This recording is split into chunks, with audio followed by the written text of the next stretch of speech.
Halo Tribuners, Anda sedang menyaksikan live update siang Tribun News edisi Rabu 17 Juli 2024. Seperti biasa, kami akan menyajikan sejumlah informasi terkini dari berbagai daerah di Indonesia. Bersama saya, Yustina Kartika, kita jelang live update siang selengkapnya untuk Anda. Pemirsa, mengawali berita siang hari ini, Kepolisian Resor Polres Tomohon, Sulawesi Utara menetapkan 2 orang sebagai tersangka dalam kasus penganiayaan yang menyebabkan tewasnya seorang ojek online bernama Diogo Pio. Kapolres Tomohon AKBP Leri Tatu, maksud kami AKBP Leri Tutu mengungkapkan bahwa tersangka utama dalam kasus ini adalah EP yang berusia 18 tahun, sedangkan tersangka lainnya adalah WM 21 tahun. Untuk informasi lebih lengkapnya terkait peristiwa ini, kita telah terhubung bersama rekan Patrick Sasa, wartawan Tribun Manado, yang akan melaporkannya untuk Anda. Rekan Patrick, silakan laporan selengkapnya dari Anda. Oke, terima kasih Yusnita dan Tribuners.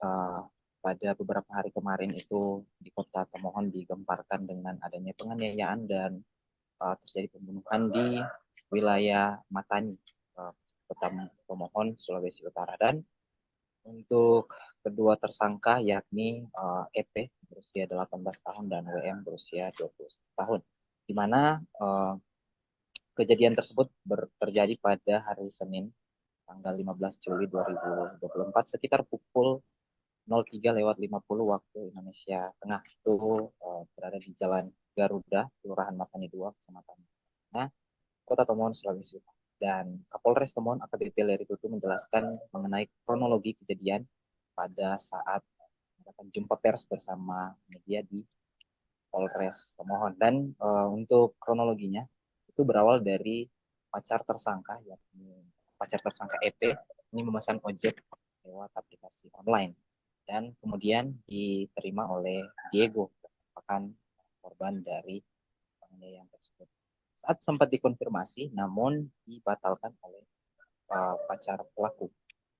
Dan tujuannya dari Kelurahan Woloan untuk diantar ke area Matani 2. Dan penasaran orderan itu dibatalkan, Diego kemudian menanyakan alasannya kepada pacar tersangka EP. Kemudian balasan tersebut sudah bukan dari aplikasi ojek online lagi, tapi sudah diteruskan sampai ke via WhatsApp. Dan balasan chat Diego kemudian dilihat oleh pelaku, yaitu EP, yang kemudian membuatnya emosi. Dan kemudian setelah berkomunikasi lewat via chat, korban langsung menuju ke lokasi tujuan, itu di area Matani 2, di mana titik tersebut tak jauh dari rumah. Kemudian tak butuh waktu lama, EP yang melihat korban atau pelaku yang melihat korban langsung mendekat dan memanggil WM, langsung memukul korban hingga terjatuh dari motor dan kemudian langsung ditusuk menggunakan pisau sebanyak 2 kali di bagian perut. Dan WM ini ikut membantu dan memukul menggunakan batu atau hollow brick ke bagian kepala korban, dan kemudian korban langsung tidak sadarkan diri dan dan setelah itu diperiksa oleh kepolisian, terus mengidentifikasi dan mencari informasi tambahan, dan ditahan 3 terduga pelaku. Karena pada waktu hari 2 hari kemarin itu ditangkap 3 terduga pelaku. Namun ditetapkan hanya 2 tersangka karena setelah penyelidikan lebih lanjut untuk terduga pelaku yang satu tidak cukup bukti untuk kalau dia merupakan salah satu tersangka. Dan setelah itu di jumpa pers tersebut barang bukti yang berhasil diamankan termasuk yang harga keseluruhan itu mencapai 38,5 liter dan hollow brick yang digunakan. Dan kemudian para pelaku dikenakan pasal 338 KUHP Junto, pasal 55 ayat 1 KUHP dengan ancaman maksimal 15.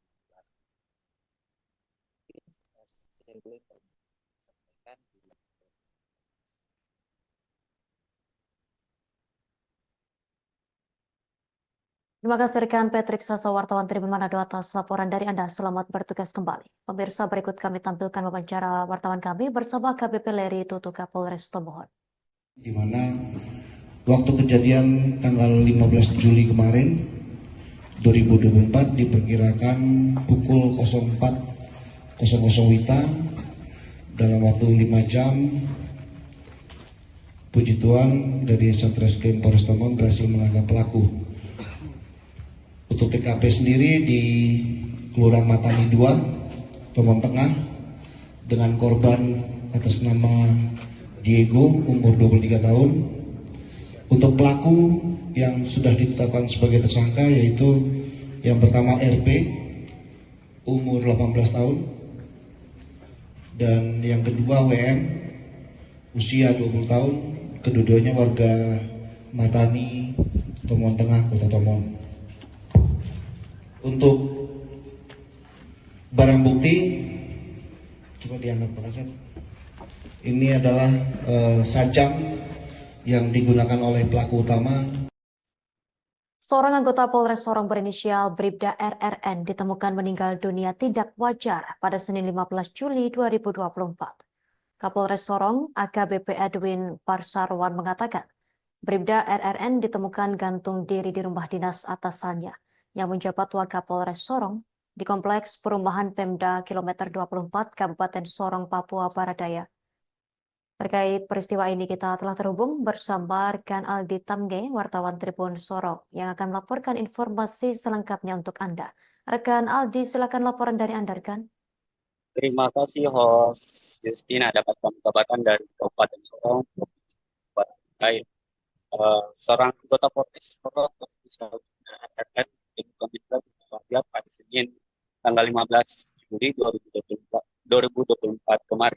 Kapolres Sorong KBP Edwin Parsarwan dia mengatakan BRRN ditemukan gantung diri di rumah dinas atasannya yang menjabat Wakapolres Sorong di Kompleks Perumahan Pemda Kilometer 24 Kabupaten Sorong, Papua Barat Daya. Peristiwa ini pertama kali ditemukan oleh adik kandung Bribda RN sekira pukul 17 waktu Indonesia Timur. Saat itu adik kandung Bribda RN berkunjung ke rumah dinas Kapolres Sorong karena curiga sang kakak tidak mengangkat telepon. Sampai saat lokasi rumah dinas Kapolres Sorong, dia melihat kendaraan pribadi Kapolres dalam posisi dan belum dimatikan. Dapat info itu Kapolres Sorong bersama Kapolres Polres Sorong langsung menuju TKP dan olah TKP. Setelah itu membawa jenazah ke rumah sakit umum Selebi Solo, Kota Sorong. Tiba di Solo, rumah sakit Selebi Solo, anggota masih tetap fokus mengawasi RRN untuk divisum. Hasil visum dari pihak RWSD Selebi Solo Kota Sorong akan dikeluarkan oleh rumah sakit 2 sampai 3 hari ke depan.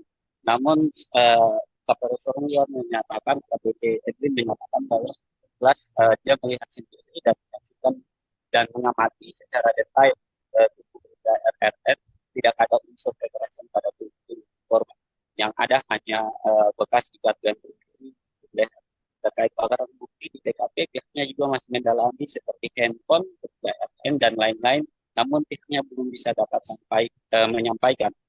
Pihaknya juga akan memanggil saksi-saksi atau orang-orang terakhir yang berkomunikasi bersama Bribda RRN sebelum kejadian gantung diri. Pihaknya juga tetap masih menunggu kehadiran saksi-saksi. Dia juga menambahkan bahwa Bribda RRN akan disemayamkan pada Kamis tanggal 18 Juli 2024.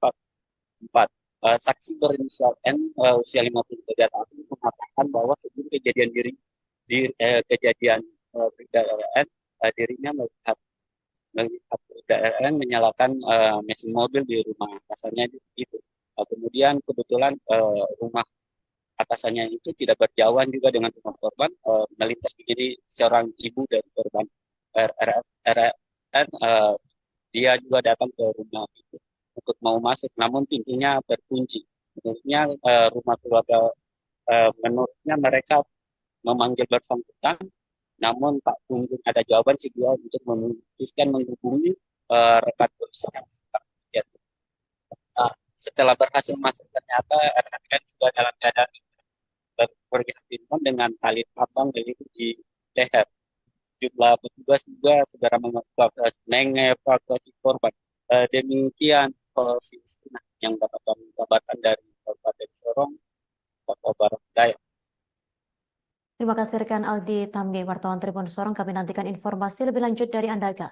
Selamat bertugas kembali. Berikut kami tampilkan wawancara wartawan kami bersama AKBP Edwin Parsarwan Kapolres Sorong. Baik, kami dari Polres Sorong menyampaikan bahwa salah satu personel kami inisial RRN telah berpulang dan diindikasikan masih dalam tahap pendalaman didalami. Namun untuk sementara dengan cara bunuh diri dengan cara menggantung diri pada hari Senin tanggal 15 Juli 2024. Pertama kali ditemukan oleh adik kandungnya pada pukul 17.30 waktu Indonesia Timur, di mana adik kandungnya mencurigai bahwa yang bersangkutan almarhum tidak mengangkat telepon dan ada kendaraan dinas di rumah, kendaraan pribadi di rumah Wakapolres. Rumah Ketua DPRD Kabupaten Maluku Tenggara Malram, Mindukri Kudubun dirusak oleh segerombolan orang yang tidak dikenal atau OTK. Istri dan anak Mindukri Kadubun dikagetkan dengan orang yang tidak dikenal. Bagaimana tidak, mereka tiba-tiba menghancurkan kaca rumahnya pada Sabtu 13 Juli 2024 malam hari. Untuk informasi selengkapnya terkait peristiwa ini, kita telah terhubung bersama wartawan Tribun Ambon, rekan Mega Rivera Renyaat yang akan melaporkannya untuk Anda. Rekan Mega Rivera, silakan laporan selengkapnya dari Anda, rekan.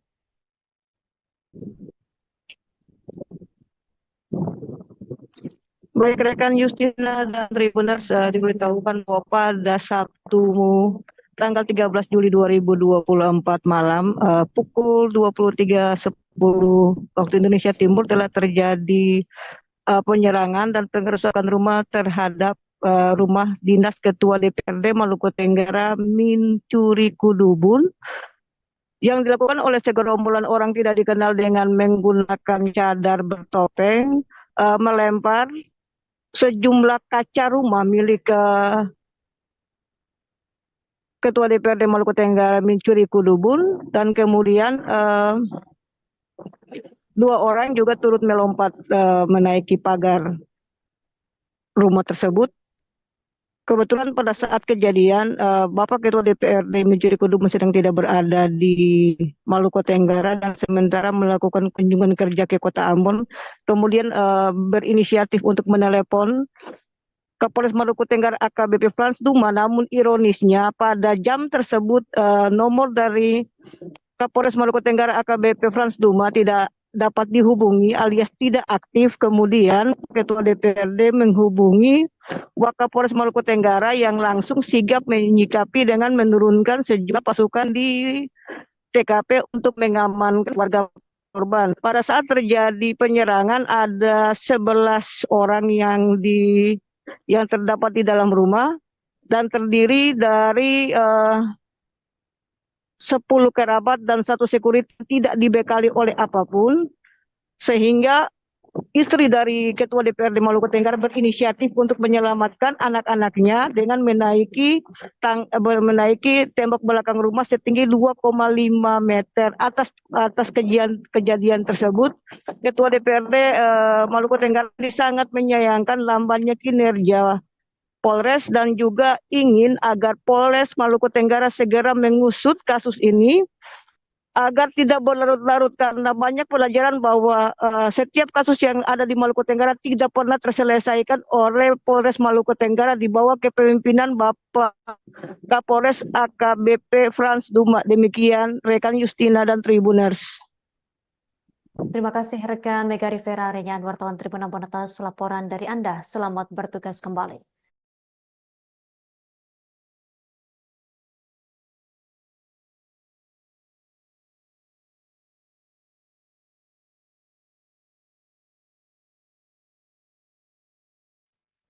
Kasus korupsi menjerat 4 petinggi DPRD Kabupaten Bantaeng, Sulawesi Selatan atau Sulsel. Ialah Ketua DPRD Hamsyah Ahmad, Wakil Ketua Irianto, Wakil Ketua II Muhammad Ridwan, serta Sekwan DPRD Jufri Gao.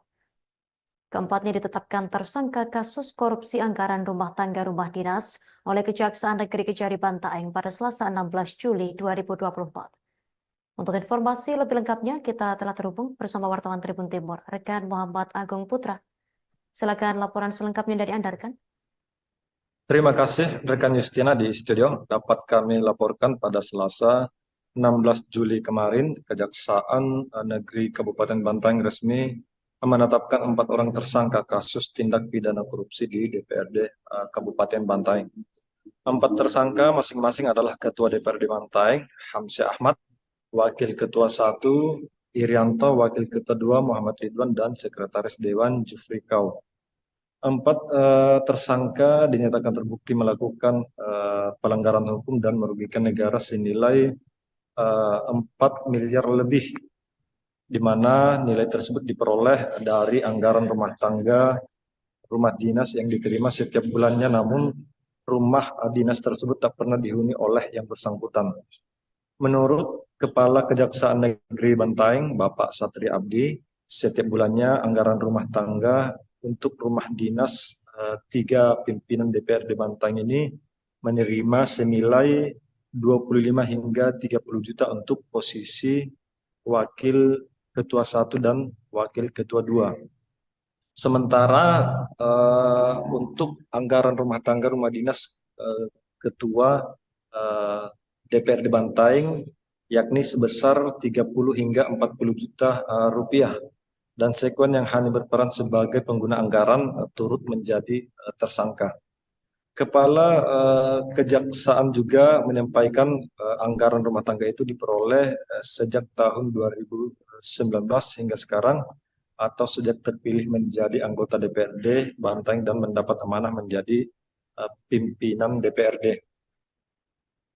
Satria juga membeberkan pemeriksaan para tersangka dilakukan sebanyak 3 kali, namun sempat mangkir di pemanggilan kedua, hingga pada akhirnya pada Selasa kemarin Kejaksaan menetapkan 4 pejabat utama DPRD Bantaeng tersebut setelah diperiksa selama 8 jam mulai pada pukul 10 siang hingga pada pukul 18.00 waktu Indonesia Tengah.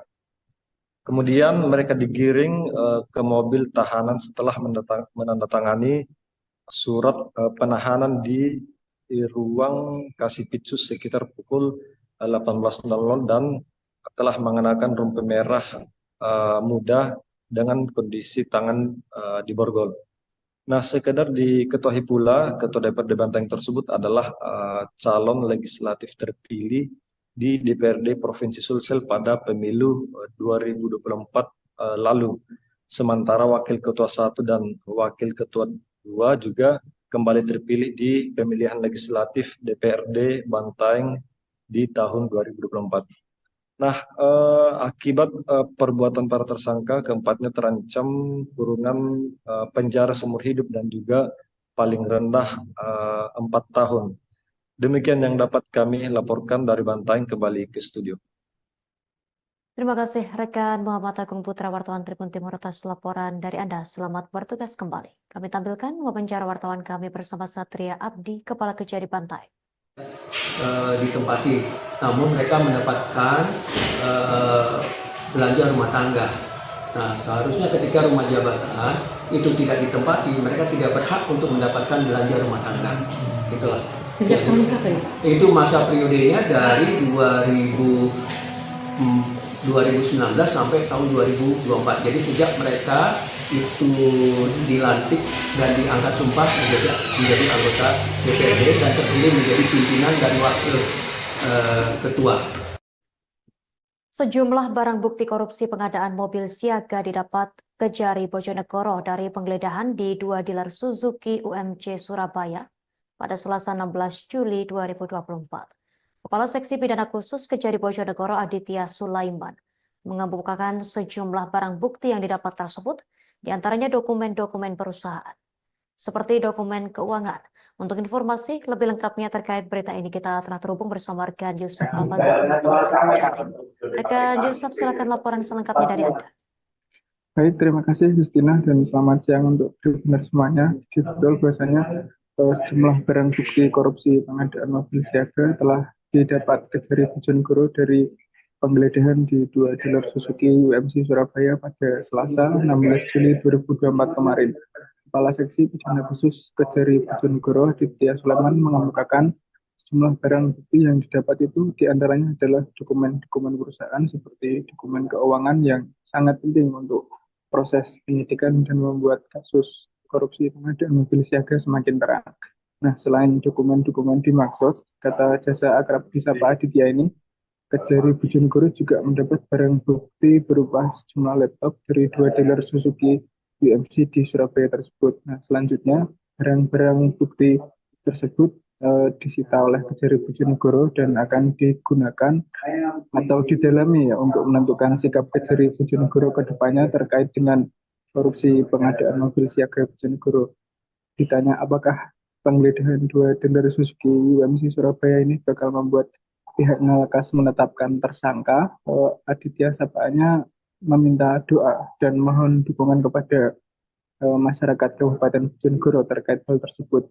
Nah, sebelumnya Tribuners, 2 dealer Suzuki UMC Surabaya digeledah Kejari Bojonegoro pada Selasa 16 Juli 2024 mulai pagi sampai sore. 2 dealer tersebut masing-masing berlokasi di Jalan Basuki Rahmat dan Jalan Ahmad Yani. Kedua dealer itu digeledah sebab menjadi penyedia mobil siaga dalam pengadaan mobil siaga Bojonegoro yang koruptif dan sedang disidik Kejari Bojonegoro. Kepala Seksi Pidana Khusus Kejari Bojonegoro Aditya Sulaiman memimpin penggeledahan di dealer Suzuki UMC Surabaya Jalan Ahmad Yani, sementara penggeledahan dealer UMC Suzuki Surabaya di Jalan Basuki Rahmat dipimpin oleh Kepala Seksi Intelijen Kejari Bojonegoro Reza Aditya Wardana. Untuk diketahui, Tribuners, sejak akhir 2023, Kejari Bojonegoro menyelidiki dugaan korupsi pengadaan mobil siaga yang dilakukan Pemkab Bojonegoro pada akhir 2022. Awal 2024, Kejari Bojonegoro menemukan 2 alat bukti bahwa pengadaan mobil siaga untuk 386 desa dan menelan anggaran R98 miliar rupiah itu betul-betul koruptif. Kejari Bojonegoro pun memulai penyidikan terhadap korupsi pengadaan mobil siaga, namun belum menetapkan tersangka hingga saat ini. Adapun dalam proses penyidikan sudah ada 386 kepala desa, 28 camat, dan beberapa pejabat Pemkab Bojonegoro serta sales dan manajemen dari 2 dealer Suzuki UMC Surabaya. Dalam penyidikan yang belum rampung itu, saat ini Kejari Bojonegoro sudah menyita uang sekitar 3,5 miliar. Uang tersebut merupakan uang cashback yang diterima para kades dari pembelian mobil siaga. Kiranya itu Justina, terima kasih, kembali ke studio. Baik, rekan Yusuf Al-Fazikin, wartawan Tribun Jatim, terima kasih atas laporan dari Anda. Selamat bertugas kembali. Pemirsa, kami tampilkan wawancara wartawan kami bersama Aditya Sulaiman, Kasipitsus Kejari Bojonegoro. Bahwa Kejaksaan Negeri Bojonegoro pada hari ini telah melakukan penggeledahan kepada 2 tempat perusahaan PT UMC yang ada di Jalan Ahmad Yani dan juga PT UMC yang ada di Basuki Rahmat. Tujuan daripada penggeledahan tersebut adalah untuk mencari alat bukti sehingga bisa menjadi terang suatu perkara tidak pidana korupsi. Alat bukti tambahan atau baru atau gimana? Itu alat bukti tambahan. Kita meminta beberapa dokumen-dokumen sangkut paut tentang pengadaan mobil siaga yang memang sangat-sangat kita butuhkan. Kita temukan di sini. Pemirsa, seorang nenek di Kabupaten Sintang, Kalimantan Barat memilih keluar dari mobil ambulans seraya menggendong jenazah cucunya yang baru saja lahir. Peristiwa ini terjadi pada Senin 15 Juli 2024 malam hari di sekitar kawasan Tugu Beji, Sintang, Kalimantan Barat. Bersama keluarga, sang nenek membawa jenazah bayi laki-laki tersebut meninggalkan mobil ambulans lantaran tidak ada uang untuk memenuhi permintaan sang sopir. Untuk selengkapnya terkait berita ini, kita telah terhubung bersama rekan Agus Pujianto, wartawan Tribun Pontianak yang akan melaporkannya untuk Anda. Rekan Agus, silakan laporan selengkapnya.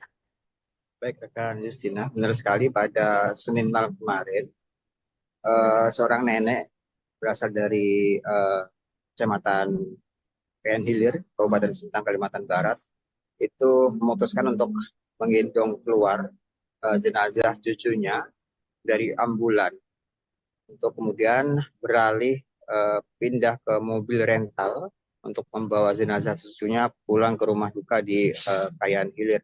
Peristiwa tersebut bermula saat sopir ambulan meminta biaya tambahan sebesar 600.000 untuk membayar selisih harga BBM yang di luar peraturan bupati, karena ambulan tersebut menggunakan BBM jenis Dextrite yang berharga seharga 14.000, sementara dalam peraturan bupati ambulan tersebut seharusnya tidak menggunakan Pertalite. Maksud kami seharusnya tidak tercantum dalam peraturan bupati bahwa semua jenis ambulan menggunakan Pertalite, namun yang ambulan yang membawa jenazah tersebut menggunakan Dextrite, sehingga ada selisih harga, dan selisih harga itu diminta oleh sopir ambulan kepada keluarga pasien untuk diminta pembayarannya. Namun saat perjalanan keluarga pasien menolak membayar karena tidak ada uang. Kemudian mereka memutuskan untuk keluar dan pindah ke mobil rental. Cukup tegang suasananya selama mereka menunggu mobil rental datang, dan sopir juga tetap berada di tempat. Kemudian datang anggota dewan yang membantu, termasuk dewan Bernama Santosa juga membantu untuk pembayaran ongkos sebesar 690.000 di kasir rumah sakit. Keluarga pasien menolak membayar biaya tambahan untuk selisih BBM tersebut karena merasa sudah membayar di kasir rumah sakit sebesar 690.000 sesuai dengan peraturan bupati. Dan oleh sebab itu mereka menolak untuk membayar kembali selisih harga BBM.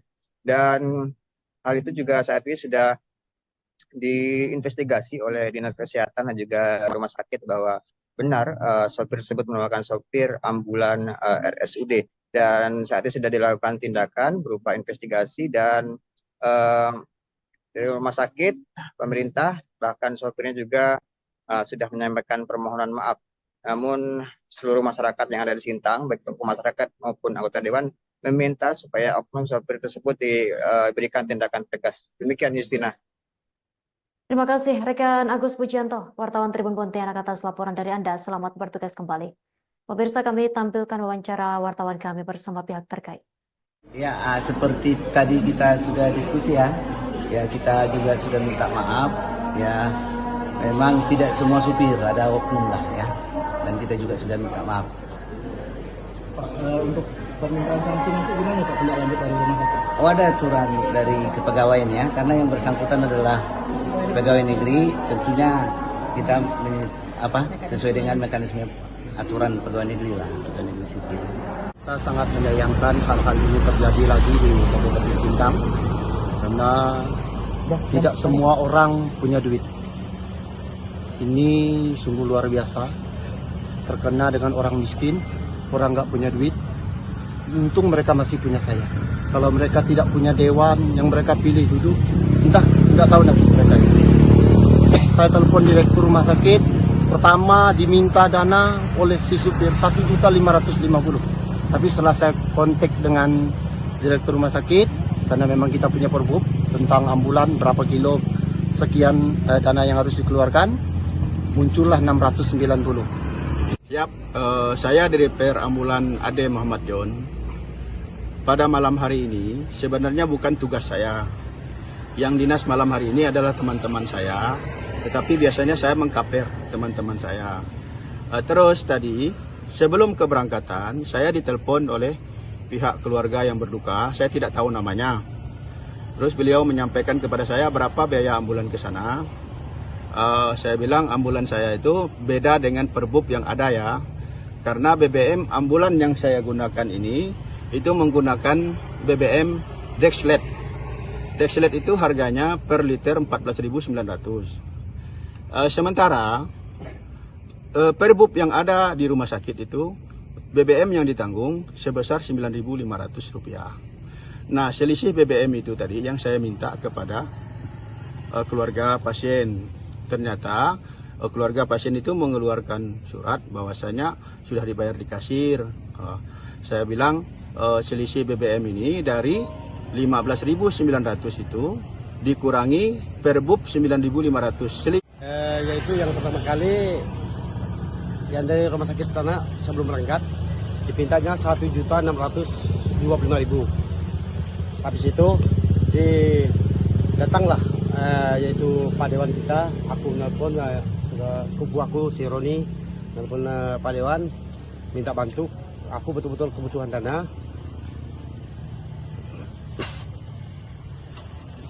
Sabar ya.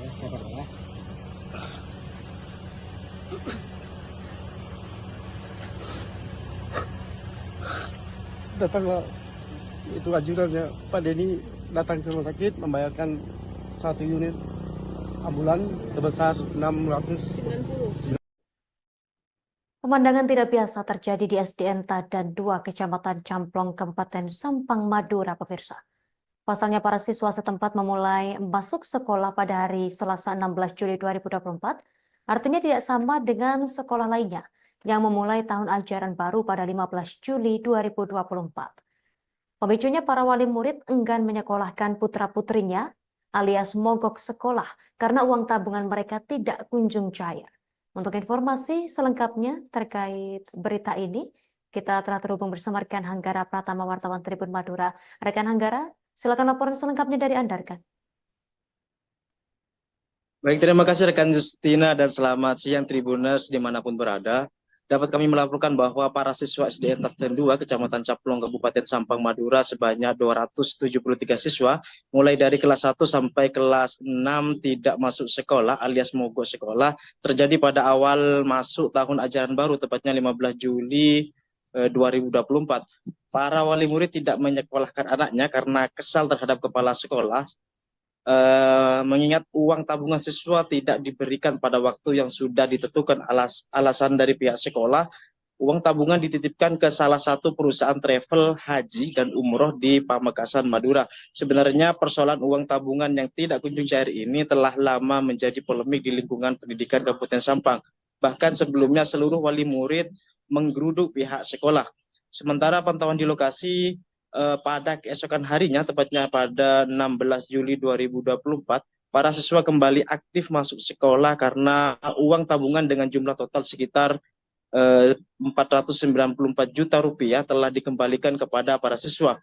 Begitupun kepala sekolah SDN setempat berinisial S telah diganti oleh pelaksana harian atau PLH yakni Jumilah Arif yang juga sebagai kepala sekolah SDN Tadan 1 Kecamatan Camplong, Kabupaten Sampang. Berdasarkan keterangan PLH Kepala Sekolah SDN Tadan 2 Jumilah Arif, setelah kepala sekolah diganti, para wali murid sangat antusias menyekolahkan anaknya. Bahkan sejak pagi telah menunggu kedatangan PLH Kepala Sekolah. Jumilah Arif berjanji akan mengembalikan kepercayaan wali murid seperti semula agar para peserta didik dapat menjalankan kegiatan belajar mengajar dengan baik. Begitupun dia berharap SDN Tadan 2 seterusnya kondusif. Demikian rekan Justina, kembali ke studio. Terima kasih rekan Hanggara Pratama, wartawan Tribun Madura atas laporan dari Anda. Selamat bertugas kembali. Pemirsa, kami tampilkan wawancara wartawan kami bersama Jumilah Arif, pelaksana harian Kepala Sekolah SDN Tadan 2. Ya, alhamdulillah kondisi sekarang ini lebih baik ketimbang kemarin. Kemarin kan tidak ada. Alhamdulillah sekarang baik. Banyak murid sudah masuk semua. Bahkan wali murid tadi sudah banyak menunggu kedatangan PLH yang baru. Alasan sebelumnya kenapa, Bu? Alasan sebelumnya ya nggak mogok belajar itu murid-murid ya. Alasan sebelumnya takut kepala sekolah yang baru masuk ke sini lagi. Kan sudah ada permintaan masyarakat harus. Terdakwa inisial Y binti S hanya bisa menunduk sembari duduk di kursi pesakitan Pengadilan Negeri PN Kabupaten Madiun pada Selasa siang 16 Juli 2024. Wanita berusia 31 tahun tersebut terbukti menjadi dalang arisan fiktif serta menipu beberapa emak-emak di Kabupaten Madiun. Korban diketahui mengalami kerugian dengan jumlah tak sedikit. Informasi selengkapnya kita telah terhubung bersama rekan Febrianto Ramadhani, wartawan Tribun Mataraman. Silakan laporan dari Anda, rekan Febrianto. Baik, dapat kami sampaikan vonis 1 tahun 10 bulan yang dibacakan oleh Majelis Hakim Pengadilan Negeri Kabupaten Madiun lebih ringan dari tuntutan daripada jaksa penuntut umum, lebih ringan 2 bulan ya. Jadi terdakwa maupun JPU sama-sama menerima putusan tersebut. Kemudian barang bukti yang disampaikan ini antara lain uang tunai senilai 5 juta rupiah serta barang bukti transfer pembayaran daripada arisan fiktif tersebut. Salah satu korban yang kebetulan hadir dalam persidangan mengungkapkan arisan ini yang menjadi korban ini sebanyak 8 orang ya, dengan kerugian yang bervariasi dan total kerugian ditaksir mencapai sekitar 120 juta rupiah.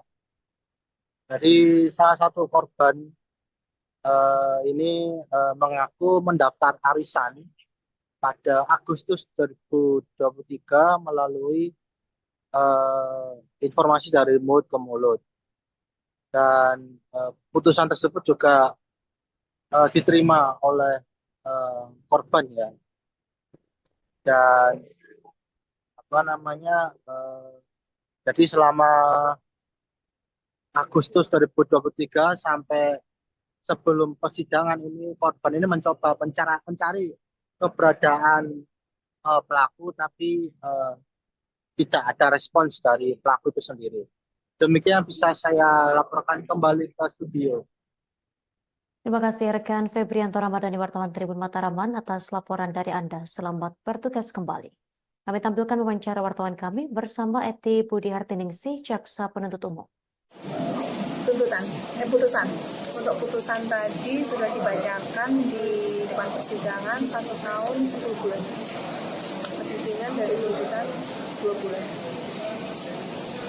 Ini pasal yang dikenakan apa? 38 tahun. Tentang apa? Tentang penipuan. Arisan ya? Arisan yang fiktif. Kalau barang bukti uang tunai yang dikembalikan ada apa? Ada uang tunai 5 juta dikembalikan ke korban saksi Yayan. Selain itu ada barang bukti berupa apa tadi, screenshot atau apa tadi dan lain-lain itu dikembalikan. Dengan adanya putusan majelis hakim dari jaksa penuntut umum seperti apa? Badan Pendapatan Daerah Bapenda Kota Palu bersama Samsat dan Polda Sulawesi Tengah kembali menggelar razia gabungan untuk menjaring kendaraan yang menunggak pajak. Untuk informasi selengkapnya terkait berita ini kita telah terhubung bersama rekan Zulfadli, wartawan Tribun Palu. Rekan Zulfadli, silakan laporan selengkapnya dari Anda. Baik, selamat siang rekan Justina dan Tribuners dimanapun berada. Benar sekali dapat saya laporkan kemarin di hari kedua razia gabungan di Kota Palu, Bapenda Samsat menjaring 64 kendaraan tunggak pajak. Badan Pendapatan Daerah atau Bapenda Kota Palu bersama Samsat dan Polda Sulawesi Tengah kembali menggelar razia gabungan untuk menjaring kendaraan yang menunggak pajak. Pantauan kami pada Selasa 16 Juli 2024 memasuki hari kedua razia yang dilaksanakan di Jalan Sisal Jufri, Kelurahan Siranin di Kecamatan Palu Barat, Kota Palu, Sulawesi Tengah itu sedikitnya ada 64 unit kendaraan yang berhasil terjaring. Operasi razia ini dipimpin langsung oleh Kepala UPT Pendapatan Wilayah 1 Kota Palu, yakni Yudiansa. Ia menjelaskan bahwa razia ini bertujuan untuk meningkatkan kepatuhan masyarakat dalam membayar pajak kendaraan bermotor atau PKB. Ia mengatakan penertiban ini dilakukan karena masih minimnya kesadaran masyarakat dalam membayar pajak kendaraan. Dari 400.000 unit kendaraan yang ada di Kota Palu, tahun lalu hanya 100.000 lebih yang membayar pajak. Selain penertiban kendaraan bermotor, Yudiansa mengungkapkan bahwa pihaknya juga menyasar kendaraan berplat nomor luar daerah. Namun, kata dia, penertiban tersebut hanya berlangsung berupa sosialisasi dan belum termasuk dalam penindakan lebih lanjut. ia berpesan kepada masyarakat Kota Palu secara khusus agar senantiasa melengkapi dokumen kendaraannya ketika berpergian dan senantiasa membayar pajak kendaraan untuk membangun daerah. Diketahui dalam razia tersebut tercatat 64 unit kendaraan yang ditindak. Sebagian besar jenis kendaraan adalah roda 2 yang berjumlah 54 unit, sementara roda 4 terjaring 8 unit mobil. Adapun dalam razia pajak kendaraan itu, Samsat Palu berhasil mengumpulkan denda sebesar Rp41.471.100. Kegiatan itu sendiri akan berlangsung selama 8 hari lamanya dengan cara berpindah-pindah lokasi. Mungkin itu saja yang dapat saya laporkan, rekan Justina. Kembali ke studio. Terima kasih rekan Joel Fadli, wartawan Tribun Palu atas laporan dari Anda. Selamat bertugas kembali. Ke informasi selanjutnya pemirsa, sekitar 200 korban bencana banjir masih mengungsi di kantor Camat Tilango, Kabupaten Gorontalo hingga Rabu 17 Juli 2024. Para pengungsi tersebut berasal dari berbagai desa di Kecamatan Tilango yang terkena banjir akibat meluapnya Danau Limboto. Hingga kini banjir belum surut, membuat warga sudah seminggu lamanya di lokasi pengungsian. Selengkapnya terkait bencana ini kita telah terhubung bersama rekan Fernandes Sialagan, wartawan Tribun Gorontalo. Silakan laporan dari Anda, rekan Fernandes. Baik rekan Justina dan Tribuners, kami menginformasikan bahwa memang banjir yang ada di Provinsi Gorontalo belum sepenuhnya surut begitu, termasuk di wilayah Tilango. Akibatnya sekitar 200 pengungsi tadi, mereka masih berada di kantor camat dan saat ini sudah hampir memasuki minggu pertama begitu. Memang banjir di wilayah Kecamatan Tilango ini sudah berlangsung sejak bulan lalu dari tanggal 25 begitu Tribuners.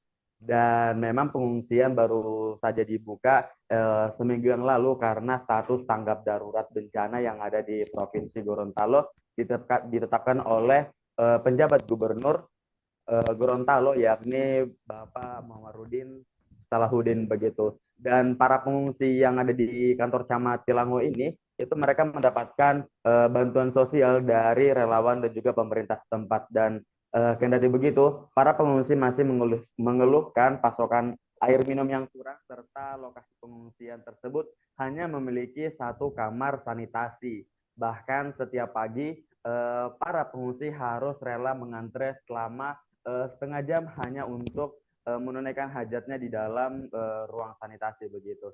Dan kemarin Kepala Badan Nasional Penanggulangan Bencana atau BNPB, yakni Letjen TNI Suharyanto, datang ke Gorontalo untuk memberikan beberapa bantuan begitu kepada para korban bencana berupa makanan pokok serta bantuan lainnya bagi bayi-bayi yang ada di wilayah kamp-kamp pengungsian begitu. Dan saat ini memang Provinsi Gorontalo yang seperti kami sudah sebutkan sebelumnya masih dalam masa tanggap darurat bencana dan diperkirakan sampai 24 Juli mendatang. Memang seharusnya tanggap darurat bencana ini berlangsung selama 14 hari setelah dicetuskan. Namun berdasarkan diskusi yang telah dilakukan oleh pihak Suharyanto dan juga pemerintah daerah menyebut bahwa tanggap darurat ini bisa dicabut walau belum 14 hari lamanya. Dan jika tergantung pada air yang jika surut lebih cepat daripada 14 hari serta masyarakat mulai kembali beraktivitas secara normal. Dan penyebutan pada tahap setelah penjabatan tanggap darurat nanti adalah masa transisi darurat begitu. Dan Suharyanto juga menyebut bahwa mereka telah menyiapkan dana untuk memperbaiki rumah-rumah rusak yang dimiliki oleh korban banjir dan akan diberikan bantuan berupa perbaikan rumah yakni dana yang mencapai 60 juta jika rusak berat dan sementara untuk rusak menengah yakni 30 juta rupiah dan juga untuk rusak ringan yakni 10 juta rupiah begitu. Dan dikabarkan memang jika rumah dari warga telah hanyut itu akan dibangun kembali begitu, dan memang jika perlu untuk dipindahkan maka akan dilakukan koordinasi bersama pemerintah setempat untuk mendapatkan tanah yang akan dibangunkan rumah begitu.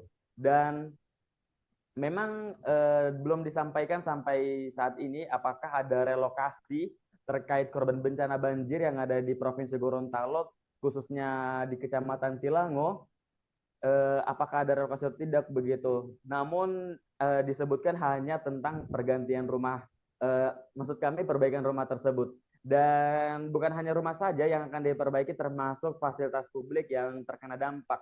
Namun hingga kini pihak pemerintah daerah masih mendata infrastruktur yang mengalami kerusakan begitu, Tribuners.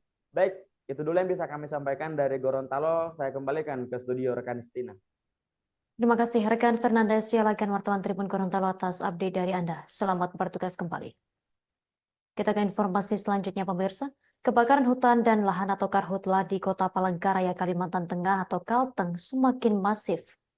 Bahkan 2 kejadian karhutla dalam sehari pada Selasa 16 Juli 2024.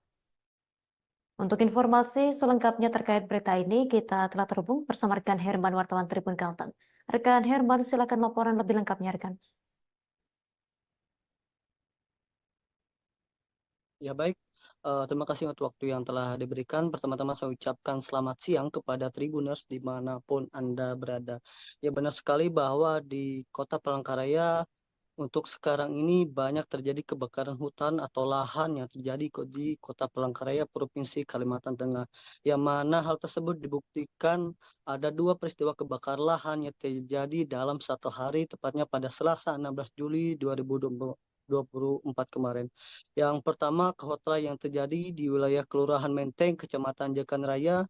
Lalu yang kedua yang ada di Kelurahan Sabaru, Kecamatan Sebangau yang ada di Kota Palangkaraya.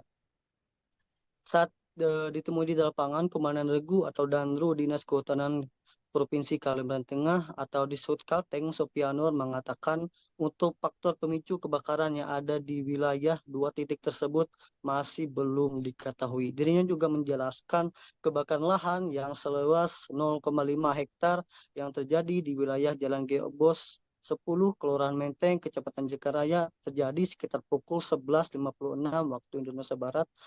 Lalu sorenya karhutla kembali terjadi di Jalan Surung, Kelurahan Sebaru, Kecamatan Sebangau yang melanda lahan seluas 0,18 hektar yang terjadi sekitar pukul 15.34 waktu Indonesia Barat.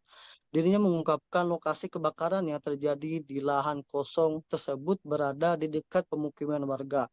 Untuk penyebab kebakaran di 2 wilayah tersebut, dirinya menyebut masih belum diketahui. Ia juga menjelaskan kejadian lahan kebakaran yang terjadi di lokasi tersebut dari laporan warga sekitar. Dan untuk di Sud Kalteng segera untuk melakukan pemadaman. Menurut Supiano, beberapa alat yang dikerahkan untuk memadamkan kebakaran yang terjadi di 2 lokasi atau wilayah yang berbeda tersebut, diantaranya 1 mobil pemadam kebakaran, 1 mesin pompa mini striker, 1 selang hisap, 6 selang tembak, dan 1 buah nozzle sprayer. Setelah berjibaku lebih dari 1 jam di masing-masing kedua tempat dan lokasi yang berbeda tersebut di Sud Kalteng, BPBD Kalimantan Tengah, BPBD Palangkaraya, dan tim gabungan lainnya berhasil memadamkan kebakaran lahan dan mencegah api merembet ke pemukiman warga. Dia juga mengatakan kebakaran lahan yang terjadi di 2 kelurahan yang berbeda tersebut tidak sampai menimbulkan korban maupun kerugian.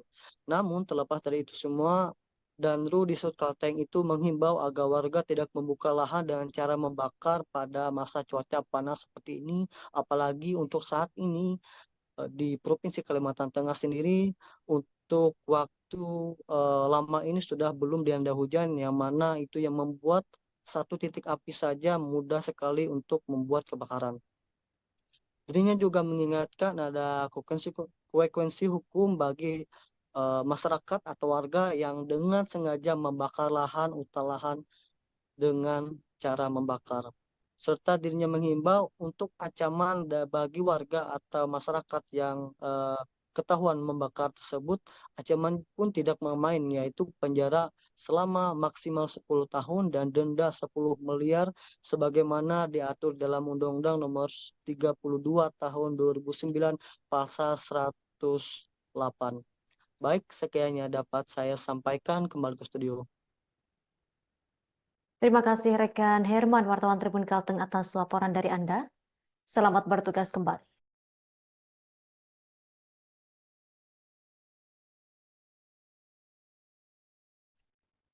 Pemirsa, Sekolah Menengah Kejuruan SMK 1 Pancasila Ambulu Jember kini menjadi perhatian publik seusai memviralkan siswa-siswinya di media sosial dengan konten cover lagu. Keberhasilan memanfaatkan ruang digital tersebut membuat Instagram milik sekolah di bawah naungan Yayasan Pendidikan Panca Prasetya memiliki 113.000 pengikut. Untuk informasi selengkapnya, kita telah terhubung bersama rekan Imam Nawawi, wartawan Tribun Jatim Timur. Rekan Imam, silakan informasi selengkapnya dari Anda. Ya, Tribuners dimanapun Anda berada, SMK 1 Pancasila Ambulu Jember rupanya saat ini berhasil melambung namanya usai memviralkan para siswa-siswinya yang memiliki potensi bernyanyi dengan diupload di media sosial. Dan saat ini bahkan Instagram milik sekolahan di bawah Yayasan Panca Prasetya ini sudah memiliki follower sebanyak 135.000 pengikut. Dan melambungnya nama sekolah yang ada di Jember Selatan ini juga berkat nyanyian para siswanya bernyanyi secara bergantian untuk menyanyikan lagu Mandarin, dan hal itu juga memancing banyaknya para orang-orang dari Tiongkok yang kemudian memberikan like serta suka dari akun Instagram milik sekolah itu untuk di repost ulang dan kemudian menjadi trending secara terus-menerus.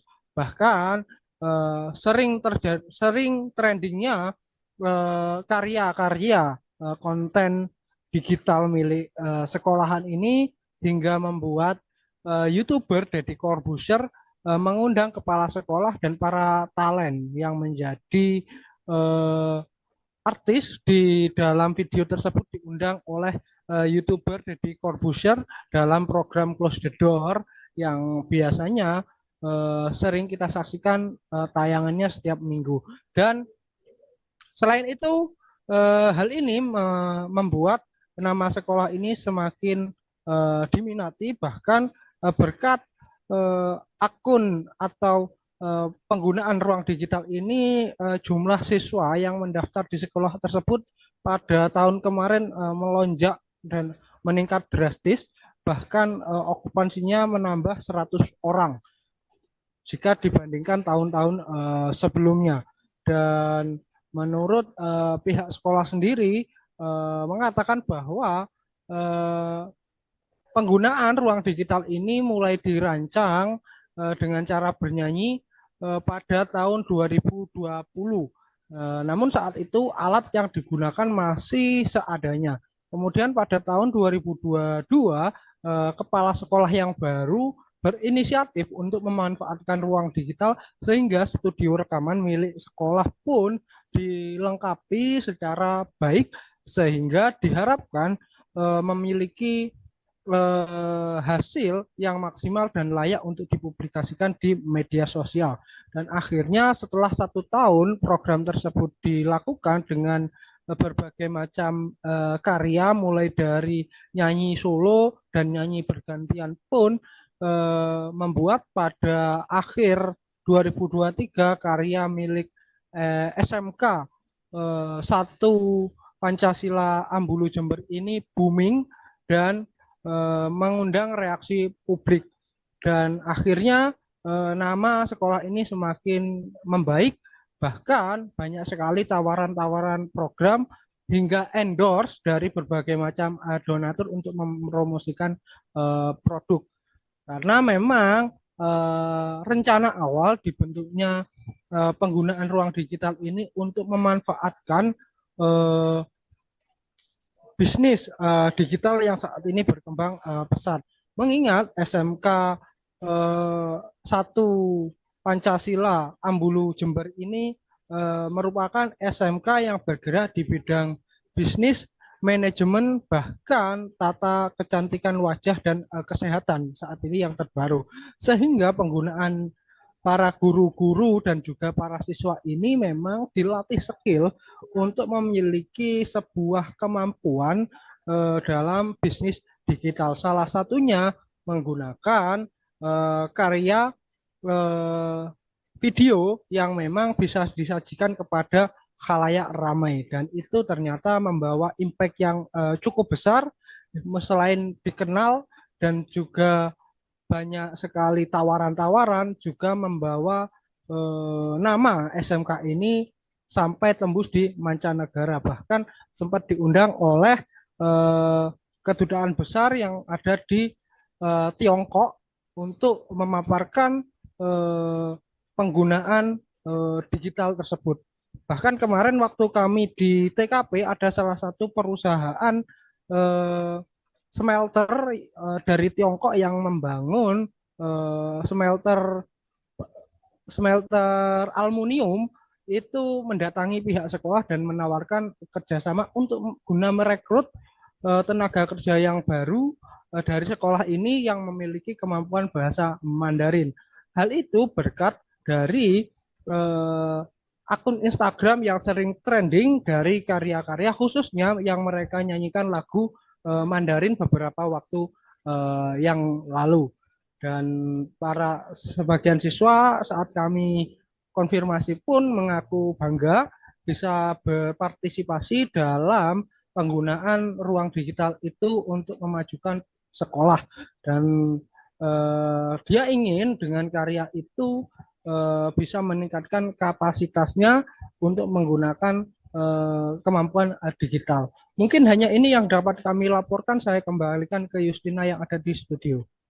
Terima kasih rekan Imam Nawawi, wartawan Tribun Jatim Timur atas informasi yang sudah Anda laporkan. Selamat bertugas kembali. Pemirsa, berikut kami tampilkan wawancara wartawan kami bersama pihak terkait. Untuk ekstrakurikuler paduan suara kita sudah punya sejak tahun 2010 ya.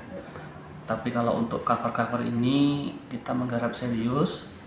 Tahun 2020 kita mulai dengan perlengkapan seadanya.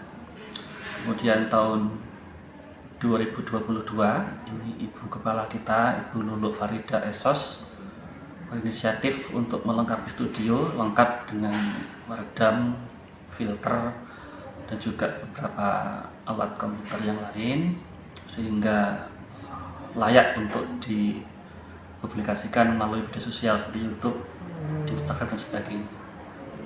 Kemudian itu baru booming. Mas sudah berapa lama ikut ngonten? Saya ini masih baru-baru, sudah berapa kali? Dua kali ngonten. Dalam satu kali ngonten berapa view yang waktu sampean ngonten? Waktu itu punya saya sendiri itu 40.000, 50.000 itu. Kalau yang rame-rame itu sampai 100.000. Oh, yang rame-rame. Iya, yang solo gantian. Yang solo. Kan yang trending solo itu. Pemirsa, Timnas Indonesia U19 akan menjalani laga perdana Piala AFF U19 2024 menghadapi Filipina di Stadion Gelora Bung Tomo GPT pada Rabu 17 Juli 2024 malam hari. Indra Syafri, pelatih Timnas Indonesia U19, menegaskan bahwa ajang ini kemenangan bukan tujuan utama. Karena baginya Piala AFF U19 2024 dijadikan media mengasah tim untuk ajang lebih tinggi kualifikasi Piala AFC.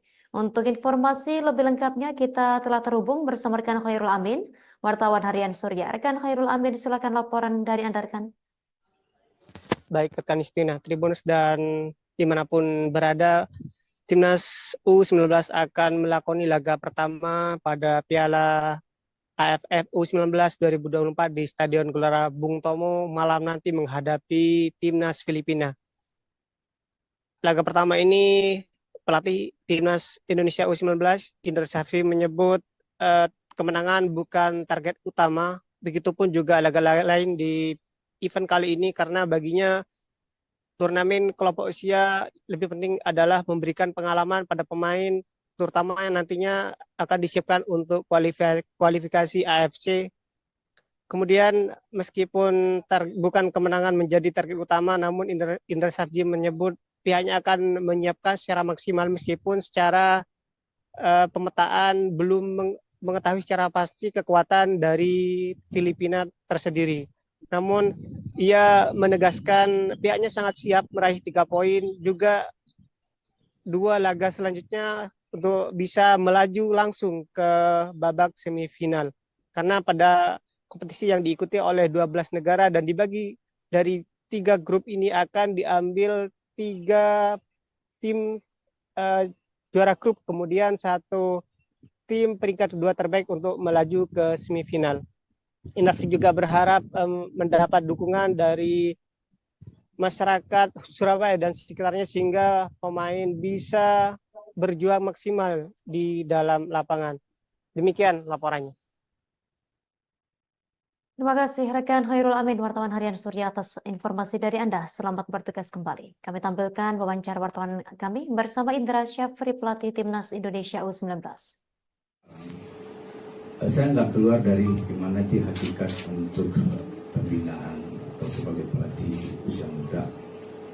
Saya lebih cenderung memikirkan bagaimana penyiapan generasi pemain-pemain tim nasional Indonesia. Event per event itu wadah untuk mereka menjadi lebih baik.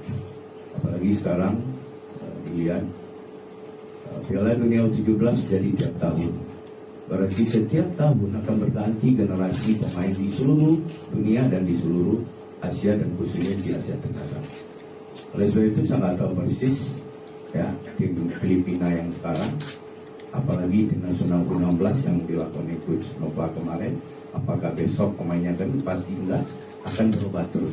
Intinya untuk kita, saya pribadi, bagaimana pemain-pemain yang kita siapkan ini, turnamen AFF ini kita jadikan sebagai event pematangan tim untuk menuju kualifikasi AFC. Pemirsa, KPU Intan Jaya sampai saat ini terus konsisten mengawal semua tahapan Pilkada 2024. Atas komitmen yang ada, kini mereka kembali melakukan monitoring secara langsung proses coklit yang dilaksanakan oleh petugas Pantarlih di lapangan.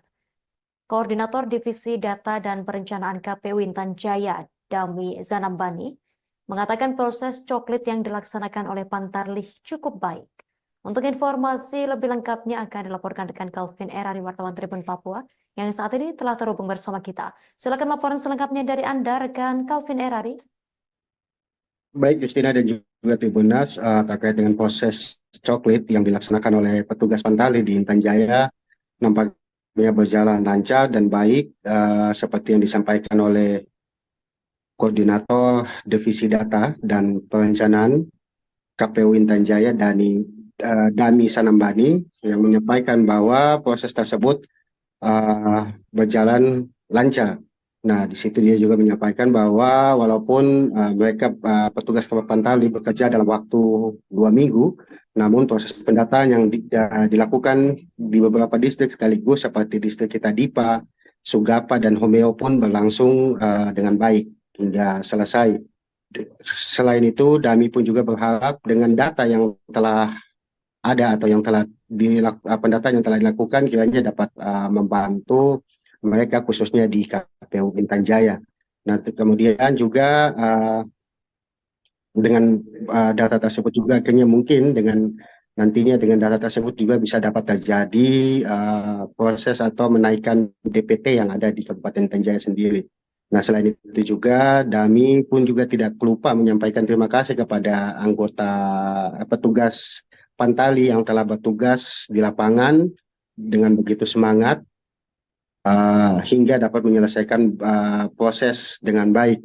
Dan juga ia pun juga berharap kepada petugas Pantarlih yang lainnya yang masih belum atau masih melakukan proses pendataan kiranya bisa dapat terus dilakukan dengan baik agar semua proses pendataan atau coklit yang dilaksanakan di Kabupaten Intan Jaya pun juga dapat berjalan sesuai dengan jadwal yang telah ditentukan oleh KPU sendiri. Demikian Justina dan juga Tribunas. Terima kasih rekan Calvin Erari, wartawan Tribun Papua, atas laporan dari Anda. Selamat bertugas kembali.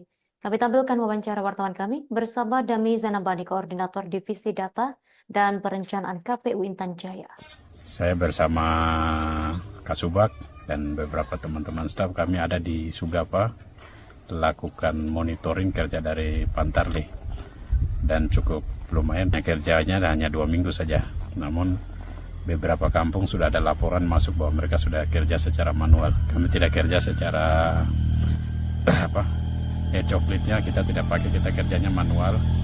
Dan sementara beberapa tempat sudah, seperti distrik kita di Sugapa, Momeo, beberapa kampung itu sudah selesai, dan kami sudah lakukan monitoring itu semua.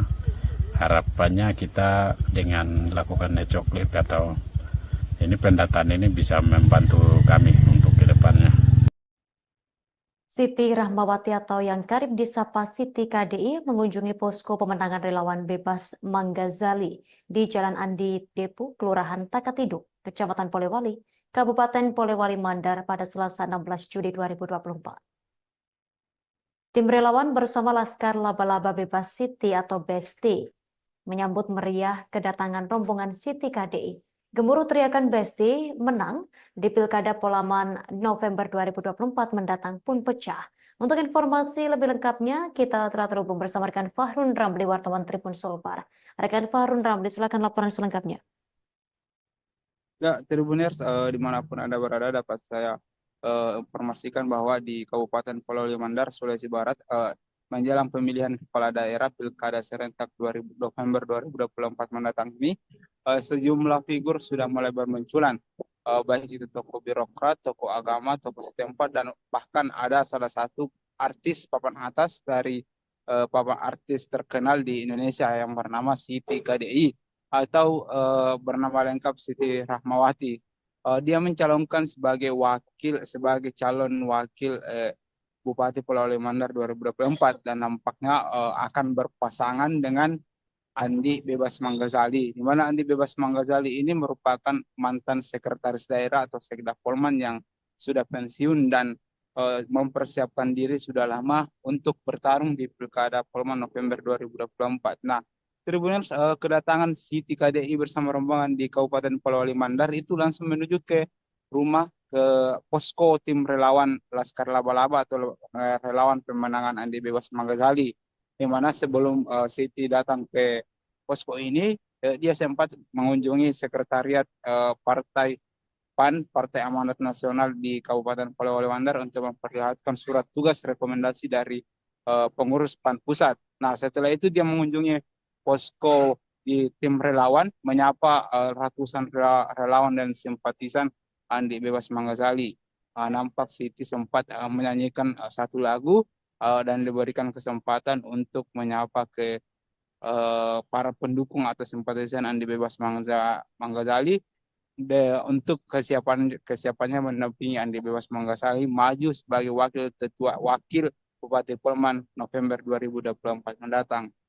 Nah, Tribuners, saat wawancara Andi Bebas Manggazali juga sudah menyampaikan akan siap bertarung di Pilkada Polman dan sudah menyampaikan soal dia akan berpasangan dengan Siti KDI sebagai orang nomor 2-nya atau wakil di Pilkada Polman 2024. Demikian yang sempat saya laporkan dari Kabupaten Polewali Mandar, Sulawesi Barat.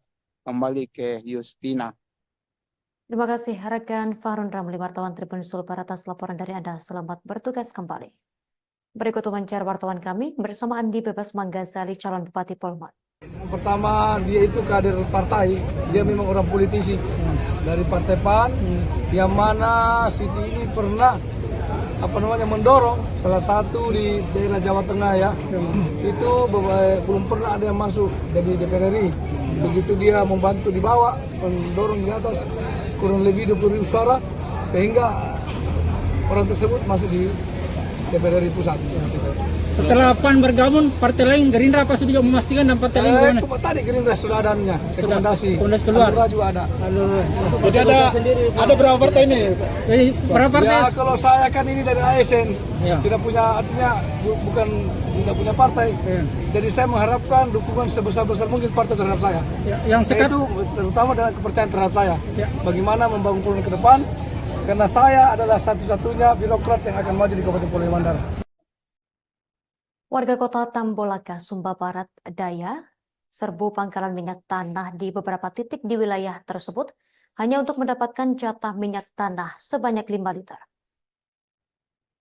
Bahkan pengisian minyak tanah tak normal lagi di mana jerigen ukuran 5 liter tak terisi penuh, meskipun bayar full 5 liter. Masyarakat terpaksa membeli karena tidak ada stok lagi. Sementara itu harga eceran minyak tanah terjual sebesar Rp20.000 hingga Rp25.000 per botol dari sebelumnya Rp10.000 atau Rp15.000 per botolnya. Untuk informasi lebih lengkapnya kita telah terhubung bersama rekan Petrus Peter, wartawan Pos Kupang yang akan melaporkannya untuk Anda. Rekan Petrus, silakan laporan selengkapnya dari Anda, rekan. Ya, selamat siang Tribuners. Kembali bersama saya Petrus Peter, wartawan Pos Kupang melaporkan dari Kota Tambolaka, Sumba Barat Daya, Provinsi NTT. Bahwa hampir 2 pekan terakhir ini masyarakat Kota Tambolaka, Sumba Barat Daya mengalami kendala kaitan kelangkaan minyak tanah. Kondisi itu menyebabkan masyarakat sulit, mereka berkeliling ke kota, bahkan sampai ke kecamatan untuk memburu minyak tanah. Namun hasilnya nihil. Kemarin tepatnya Senin 15 Juli 2024 kita bisa saksikan bahwa di mana salah satu titik terjadi pendropingan minyak tanah dari agen minyak tanah, dan saat bersamaan ratusan masyarakat berbondong-bondong datang membawa jerigen, mereka berebutan untuk mendapatkan minyak tanah. Untuk mengatasi hal itu maka pemilik pangkalan dia membatasi agar setiap masyarakat hanya mendapatkan 5 liter saja. Kondisi itu agar semua masyarakat yang datang bisa mendapat kebahagiaan minyak tanah. Asmina dan Ibu Yanti serta Ama Yosep, 3 warga yang ditemui wartawan Pos Kupang sela-sela saat mereka mengantri mendapatkan minyak tanah itu mengatakan bahwa mereka sudah hampir 2 minggu sulit mendapatkan minyak tanah. Karena itu pada kesempatan ini mereka begitu mendengar informasi bahwa ada minyak tanah, mereka lalu berdatangan.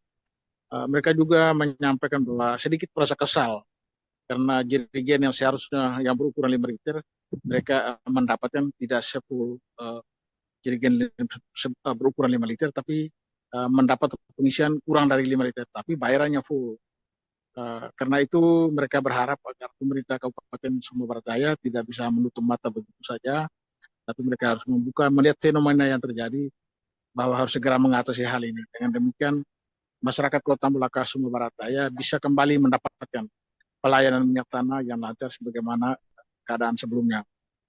Untuk itu mereka juga meminta tidak hanya pelayanan minyak tanah saja, tapi hal-hal lain juga perlu mendapat perhatian dari pemerintah sehingga masyarakat mendapatkan kenyamanan untuk hidup di tempat ini.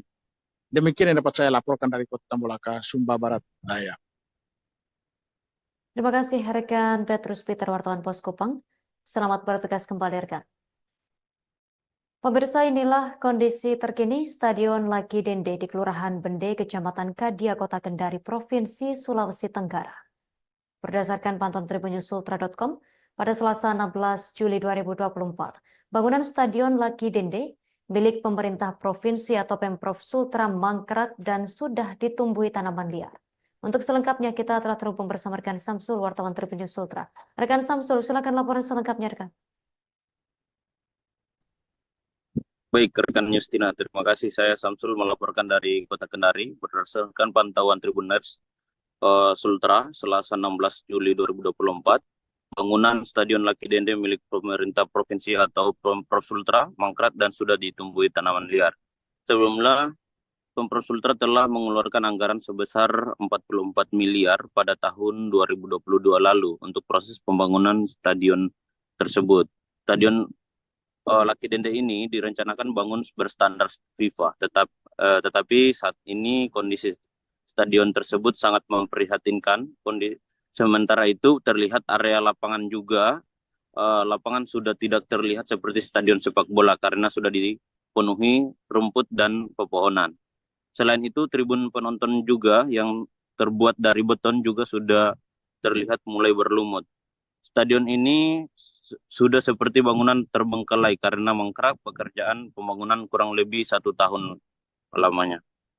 Hingga kini Pemprov Sultra tak kunjung menyelesaikan persoalan tanah buat stadion seluas 3,9 hektar ini terbengkalai. Sementara anggaran senilai 44 miliar telah keluar dari kantong Pemprov Sultra untuk pembangunan standar FIFA. Dengan mangkraknya pembangunan stadion ini tersebut menjadi sorotan dari berbagai pihak, salah satunya datang dari Himpunan Pemuda 21 Nusantara. Ketua Umum HPE 21N Arnold menyampaikan bahwa pembangunan Stadion Lucky Dende ini sudah menghabiskan anggaran sebesar 44 miliar. Mereka juga mempunyai hasil investigasi terkait Stadion Lucky Dende yang mangkrak, sehingga pembangunan Stadion Lucky Dende terlihat bisa disaksikan itu mangkrak dan sudah tidak bisa digunakan lagi. Terima kasih, mungkin rekan Justina. Baik, rekan Samsul, wartawan Tribun News Sultra, terima kasih atas laporan dari Anda. Selamat bertugas kembali. Informasi selanjutnya, pemirsa. Dinas Kesehatan Dinkes Pulau Tali Abu, Maluku Utara menyalurkan bantuan stunting dan melaksanakan pengobatan gratis kepada penduduk Dusun Erfova, Desa Ratahaya, yang terletak di wilayah puncak perbatasan Desa Holbota, Kecamatan Tali Abu Barat. Diketahui jarak antara Ibu Kota Bobong dan Dusun Erfova sendiri kurang lebih 20 km. Selengkapnya terkait informasi ini akan dilaporkan rekan Laude Abdul Muhammad Hafid, wartawan Tribun Ternate. Rekan Hafid, silakan laporan selengkapnya dari Anda, rekan. Ya baik, terima kasih Justina, selamat siang. Dapat kami laporkan dari Ibu Kota Bobong, Kabupaten Pulau Taliabu, Maluku Utara, bahwa memang benar terkait dengan informasi bahwa kemarin, pekan kemarin, Dinas Kesehatan Kabupaten Pulau Taliabu, Maluku Utara, bersama tim Satgas Stunting Pulau Taliabu, Maluku Utara, melakukan melakukan intervensi kepada bayi dan balita terkait dengan perihal kategori stunting di Dusun Erfova, Desa Ratahaya, Kecamatan Taliabu Barat, di mana Kepala Dinas Kesehatan Pulau Taliabu, Kurisia Marsoli, memimpin langsung aksi intervensi stunting tersebut, di mana juga Kadis Kurisia pada kesempatan itu menempuh beberapa rintangan seperti banjir yang kurang lebih menuju area pedalaman di Dusun Erfova ini kurang lebih 4 km, yang dimana jarak ketika menuju Dusun Erfova sendiri dari Ibu Kota Bobong kurang lebih 20 km. Nah, saat ini mereka rela dalam hal untuk melakukan intervensi stunting tersebut. Di samping itu juga Dinas Kesehatan Pulau Taliabu menyalurkan bantuan berupa pangan yang disumbangkan oleh beberapa stakeholder ataupun Forkopimda, termasuk Bupati Pulau Taliabu Alemus, yang kemudian telah membantu membagikan beras dengan jumlah sekitar ratusan beras berupa pangan dan juga telur, untuk di mana menambah kebutuhan dan meringankan beban ekonomi kepada masyarakat atau penduduk di Dusun Erfova tersebut. Nah, untuk harapan dari Kepala Dinas Kesehatan Pulau Taliabu, Kurisia Marsoli, menyampaikan bahwa untuk selain melakukan intervensi dan juga pembagian bantuan, mereka melakukan pengobatan gratis agar di mana masyarakat yang berada di cukup pedalaman di Pulau Taliabu ini dapat terdeteksi penyakitnya untuk diobati secara gratis. Dalam perjalanan ini memang banyak rintangan seperti banjir dan juga jalan longsor yang kemudian berada di wilayah pedalaman ini, namun tim Satgas Stunting dan juga Dinas Kesehatan tidak kenal lelah untuk melakukan terobosan tersebut dalam rangka membantu masyarakat yang berada di pedalaman Pulau Taliabu ini. Mungkin demikian, saya kembali ke studio. Terima kasih rekan Laude Abdul Muhammad Hafid, wartawan Tribun Ternate, atas laporan dari Anda. Selamat bertugas kembali.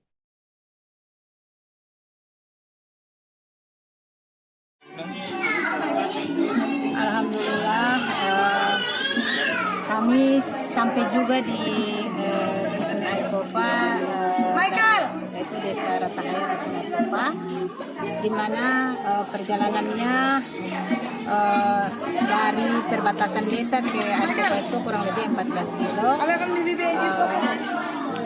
Banyak jalan di air, turun dari motor, luar biasa, perjalanannya luar biasa, namun alhamdulillah tim internal Warung Sehati sukses, solid, dan semangat sampai di Desa Arteko, dan kami Pemirsa, pagelaran seni budaya dan pekendo atau perkumpulan keluarga besar Tebengang Lung akan dilaksanakan selama 3 hari ke depan. Dimulai pada Selasa 16 Juli 2024 hingga Jumat 19 Juli 2024. Ketua Panitia Lukas Legi mengungkapkan, kegiatan pagelaran seni dan budaya ini dihadiri oleh beberapa peserta dari luar daerah Provinsi Kaltara, salah satunya dari Kalimantan Timur. Untuk informasi lebih lengkapnya, kita telah terhubung bersama rekan Desi Kartika Ayu, wartawan Tribun Kaltara. Rekan Desi, silakan informasi selengkapnya dari Anda. Baik, terima kasih rekan Justina dari Tanjung Salor melaporkan. Dengan dihadiri 3.300 peserta, pagelaran seni budaya, pekenu, dan juga perkumpulan keluarga besar Tebengang Lung telah resmi dibuka kemarin pada hari Selasa tanggal 16 Juli 2024 yang bertempat di lapangan Desa Tengkapak, Kabupaten Bulungan. Pagelaran seni dan budaya pekenu atau perkumpulan keluarga besar Tebengang Lung ini akan dilaksanakan selama 3 hari ke depan, dimulai pada hari Selasa kemarin 16 Juli 2024 hingga hari Jumat 19 Juli mendatang. Untuk diketahui rekan Justina, pagelaran yang berlangsung meriah ini telah mendapatkan dukungan dari berbagai pihak, baik dari pemerintah daerah provinsi, kabupaten, hingga stakeholder setempat. Kegiatan tersebut ini dihadiri oleh sejumlah peserta yang berasal dari berbagai daerah. Cuaca terik menyengat lantas tidak menyurutkan semangat para peserta dalam menyaksikan pagelaran budaya tersebut. Kegiatan tersebut ini juga dihadiri oleh beberapa tamu kehormatan, mulai dari Deputi Bidang Sosial Budaya dan juga Perkembangan Masyarakat Otoritas Ibu Kota Nusantara atau IKN, yakni Alimuddin, Presiden Adat Dayak Martin Bila, Sekretaris Provinsi Kalimantan Utara Suryansah, Bupati Bulungan Sarwani, Wakil Bupati Bulungan Ingkong Ala, serta jajaran Forum Koordinasi Pimpinan Daerah atau Forkopimda Kalimantan Utara. Kemudian rekan Justina, para tamu undangan dan juga peserta yang hadir ini lantas disuguhi dengan berbagai tarian andalan khas suku Dayak Kenyah seperti tarian jalin tali atau anyaman tali, serta tari massal dengan diiringi alunan musik khas suku Dayak. Ketua Panitia Lukas Legi mengungkapkan bahwa kegiatan pagelaran seni dan budaya ini dihadiri oleh beberapa peserta dari luar daerah Provinsi Kalimantan Utara. Salah satunya yakni dari Provinsi Kalimantan Timur, di mana dari Kota Berau ini kurang lebih ada 500 hingga 600 orang peserta. Kemudian dari Kutai Timur berkisar 600 peserta. Untuk Kutai Kartanegara ini ada 200 peserta, dan dari Kota Balikpapan Samarinda ini ada 200 peserta. Sedangkan rekan Justina, untuk Kabupaten Bulungan sendiri ini dihadiri oleh seluruh masyarakat Dayak di sepanjang Sungai Kayan. Kemudian untuk peserta dari mancanegara, yakni berasal dari Kota Sarawak, Malaysia, yang berjumlah sekitar 30 pesertaan. Lukas juga menyampaikan bahwa pagelaran seni ini merupakan acara tahunan rutin. Namun beberapa tahun terakhir ini sempat tidak digelar lantaran terhalang oleh pandemi coronavirus 19. Untuk tema yang diusung rekan Justina dalam pagelaran budaya ini adalah Murid 3, Murid Pekebengan Payo Kimet, yang berarti dengan semangat pagelaran seni budaya dan pekenu, keluarga besar Tebengang Lung siap berperan serta dalam mewujudkan masyarakat yang berbudaya, bersatu, bersinergi untuk menuju Indonesia hebat. Di mana untuk Tebengang Lung sendiri ini merupakan nama dari salah satu paguyuban dari suku Dayak Kenyah Lebu Kulit. Sedangkan pekenu sendiri ini berarti memiliki arti silaturahmi atau temu kangen. Kegiatan pagelaran budaya tersebut secara resmi dibuka oleh Sekretaris Provinsi Kalimantan Utara, yaitu Bapak Suryansah, dengan didampingi pejabat tinggi lainnya, yakni dengan memukul gong sebanyak 3 kali sebagai tanda telah dibukanya pekenu atau perkumpulan keluarga besar Tebengangung di Desa Kapa. Selain memperlomba nantinya untuk kegiatan pagelaran seni ini, selain memperlombakan berbagai jenis seni tarian dan juga kreasi, kegiatan tersebut ini nanti juga akan mempertandingkan pertandingan olahraga tradisional dan juga perlombaan rohani. Mungkin itu saja laporan singkat dari wartawan Tribun Kaltara. Saya kembalikan ke studio bersama rekan Justina. Terima kasih rekan Desi Kartika Ayu, wartawan Tribun Kaltara atas informasi yang sudah Anda laporkan. Selamat bertugas kembali. Pemirsa, kita beralih ke informasi selanjutnya. Taman Kota Satu Tungku Tiga Batu di Kabupaten Fakfak Provinsi Papua Barat dimanfaatkan pula menjadi ruang bermain anak. Pantauan Tribun Papuabarat.com pada Selasa 16 Juli 2024, terdapat berbagai wahana bermain ramah anak yang dijajakan untuk para orang tua memilih spot anak-anak bermain di kala senggang. Mulai dari wahana jungkat-jungkit, mandi bola, monopoli jumbo, mobil-mobilan hingga kolam memancing buatan, odong-odong, dan beragam jenis permainan lainnya. Untuk lebih lengkapnya, kita telah tersambung bersama wartawan Tribun Papua Barat, rekan Aldi Bimantara, yang akan melaporkannya untuk Anda. Rekan Aldi, silakan laporan selengkapnya dari Anda. Iya baik, Justina dan juga pemirsa, dilaporkan dari Kabupaten Fakfak Provinsi Papua Barat, Taman Kota Satu Tungku Tiga Batu yang terletak di Jalan Dr. Salasana Mudat atau Jalan Reklamasi Pantai di Kabupaten Fakfak Provinsi Papua Barat dapat menjadi pilihan Anda warga Fakfak Papua Barat atau Anda yang baru berkunjung ke Kabupaten Fakfak Provinsi Papua Barat untuk bersama keluarga, khususnya membawa anak Anda untuk bermain berbagai wahana permainan yang disediakan di Taman Kota Satu Tungku Tiga Batu Fakfak. Justina dan juga pemirsa, Taman Kota Satu Tungku Tiga Batu ini merupakan salah satu ikon dari Kabupaten Fakfak Provinsi Papua Barat yang menampilkan ataupun menunjukkan simbol dari satu tungku dan tiga batu yang mencerminkan simbol kerukunan antar umat beragama di Kabupaten Fakfak Provinsi Papua Barat. Di Taman Satu Tungku Tiga Batu yang merupakan fasilitas publik ini juga dimanfaatkan oleh warga Kota Fakfak Papua Barat untuk mengajak anak-anak mereka bermain berbagai wahana permainan yang ada di Taman Kota Satu Tungku Tiga Batu. Justina dan juga pemirsa, dalam pantauan kami awak media Tribun Papuabarat.com di Taman Kota Satu Tungku Tiga Batu, ada berbagai jenis wahana permainan yang dapat menjadi rekomendasi pilihan Anda untuk mengajak anak Anda bermain, terlebih saat akhir pekan tiba. Misalnya saja Justina, terdapat wahana jungkat-jungkit, kemudian mandi bola, monopoli jumbo, mobil-mobilan, hingga kolam memancing buatan, odong-odong, dan juga beragam jenis permainan lainnya yang dapat Anda sewa sesuai dengan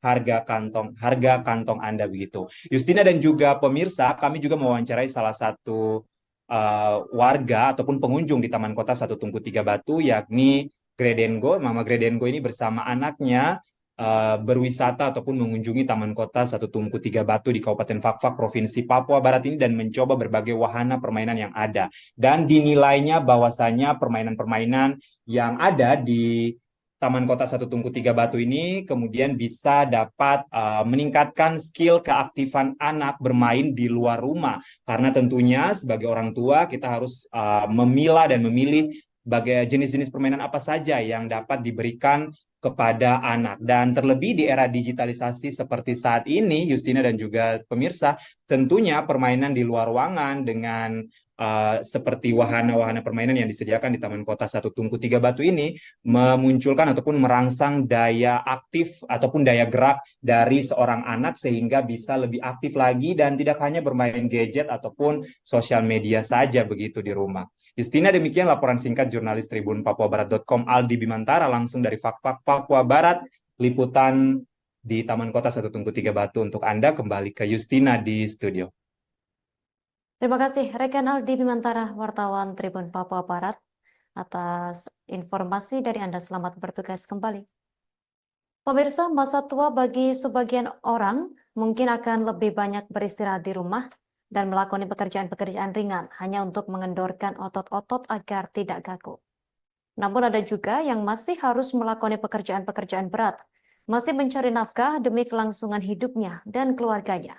Selengkapnya terkait berita ini, kita telah terhubung bersama rekan Albert Aquinaldo, wartawan Tribun Flores.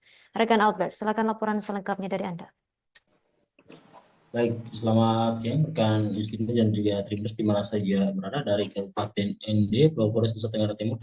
Dapat saya laporkan bahwa Oma Maria Bai, perempuan tua berusia sekitar 60-an tahun, asal desa Wolulelea, Kecamatan Maurole, Kabupaten ND, Pulau Flores, Nusa Tenggara Timur, yang sudah puluhan tahun berjualan BBM mulai dari masih berjenis premium hingga saat ini sudah beralih ke jenis Pertalite. Bagi para pengendara roda 2 yang kerap melintas di Jalan Eltari, Kelurahan Kopire, Kecamatan ND, Kecamatan ND Tengah, tepatnya di depan rumah makan Parikoro, pasti sudah tidak asing lagi dengan keberadaan Oma Maria Bai. Setiap harinya, mulai dari pukul 8 pagi hingga pukul 5 sore, Oma Maria Bai pasti berjualan BBM jenis Pertalite, BBM eceran jenis Pertalite di salah satu ruas jalan protokol di Kabupaten ND. Untungnya tempat tinggal Oma Maria Bai tidak jauh dari lokasi dirinya berjualan BBM jenis Pertalite eceran, sehingga mudah bagi dia berjalan kaki meski harus tertatih. Dia hanya tinggal di rumah tersebut bersama saudaranya dan sudah tidak mempunyai suami serta anak.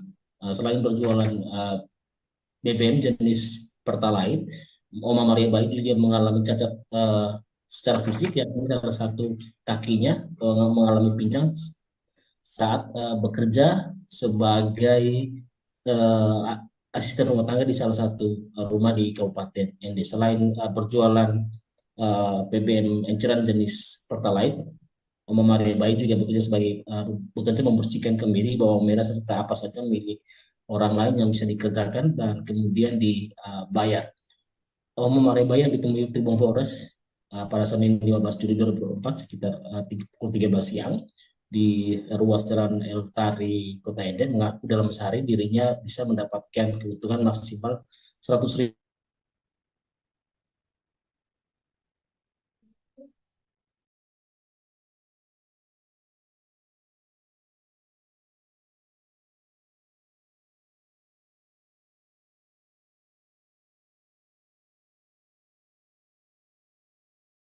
Ini Pari hingga saat ini berpindah ke depan rumah makan Parikoro. Untuk ketersediaan BBM sendiri, Oma Maria Bai selalu mengandalkan saudaranya untuk membelinya di SPBU terdekat karena dirinya kesulitan berjalan akibat terjatuh saat bekerja sebagai asisten rumah tangga beberapa waktu hingga membuat kaki bagian kanan mengalami cacat. Meski terlihat kesulitan berjalan saat melayani para pengendara yang kehabisan BBM yang melintas di ruas jalan tersebut, Oma Maria Bai selalu ramah dan berusaha mengisi sendiri BBM di tangki para pengendara. Ada beberapa pengendara yang ibah dengan kondisi Oma Maria mengisi sendiri ke tangki BBM kendaraannya dan membayar sesuai dengan harga BBM yang diisi dalam botol-botol bekas air kemasan.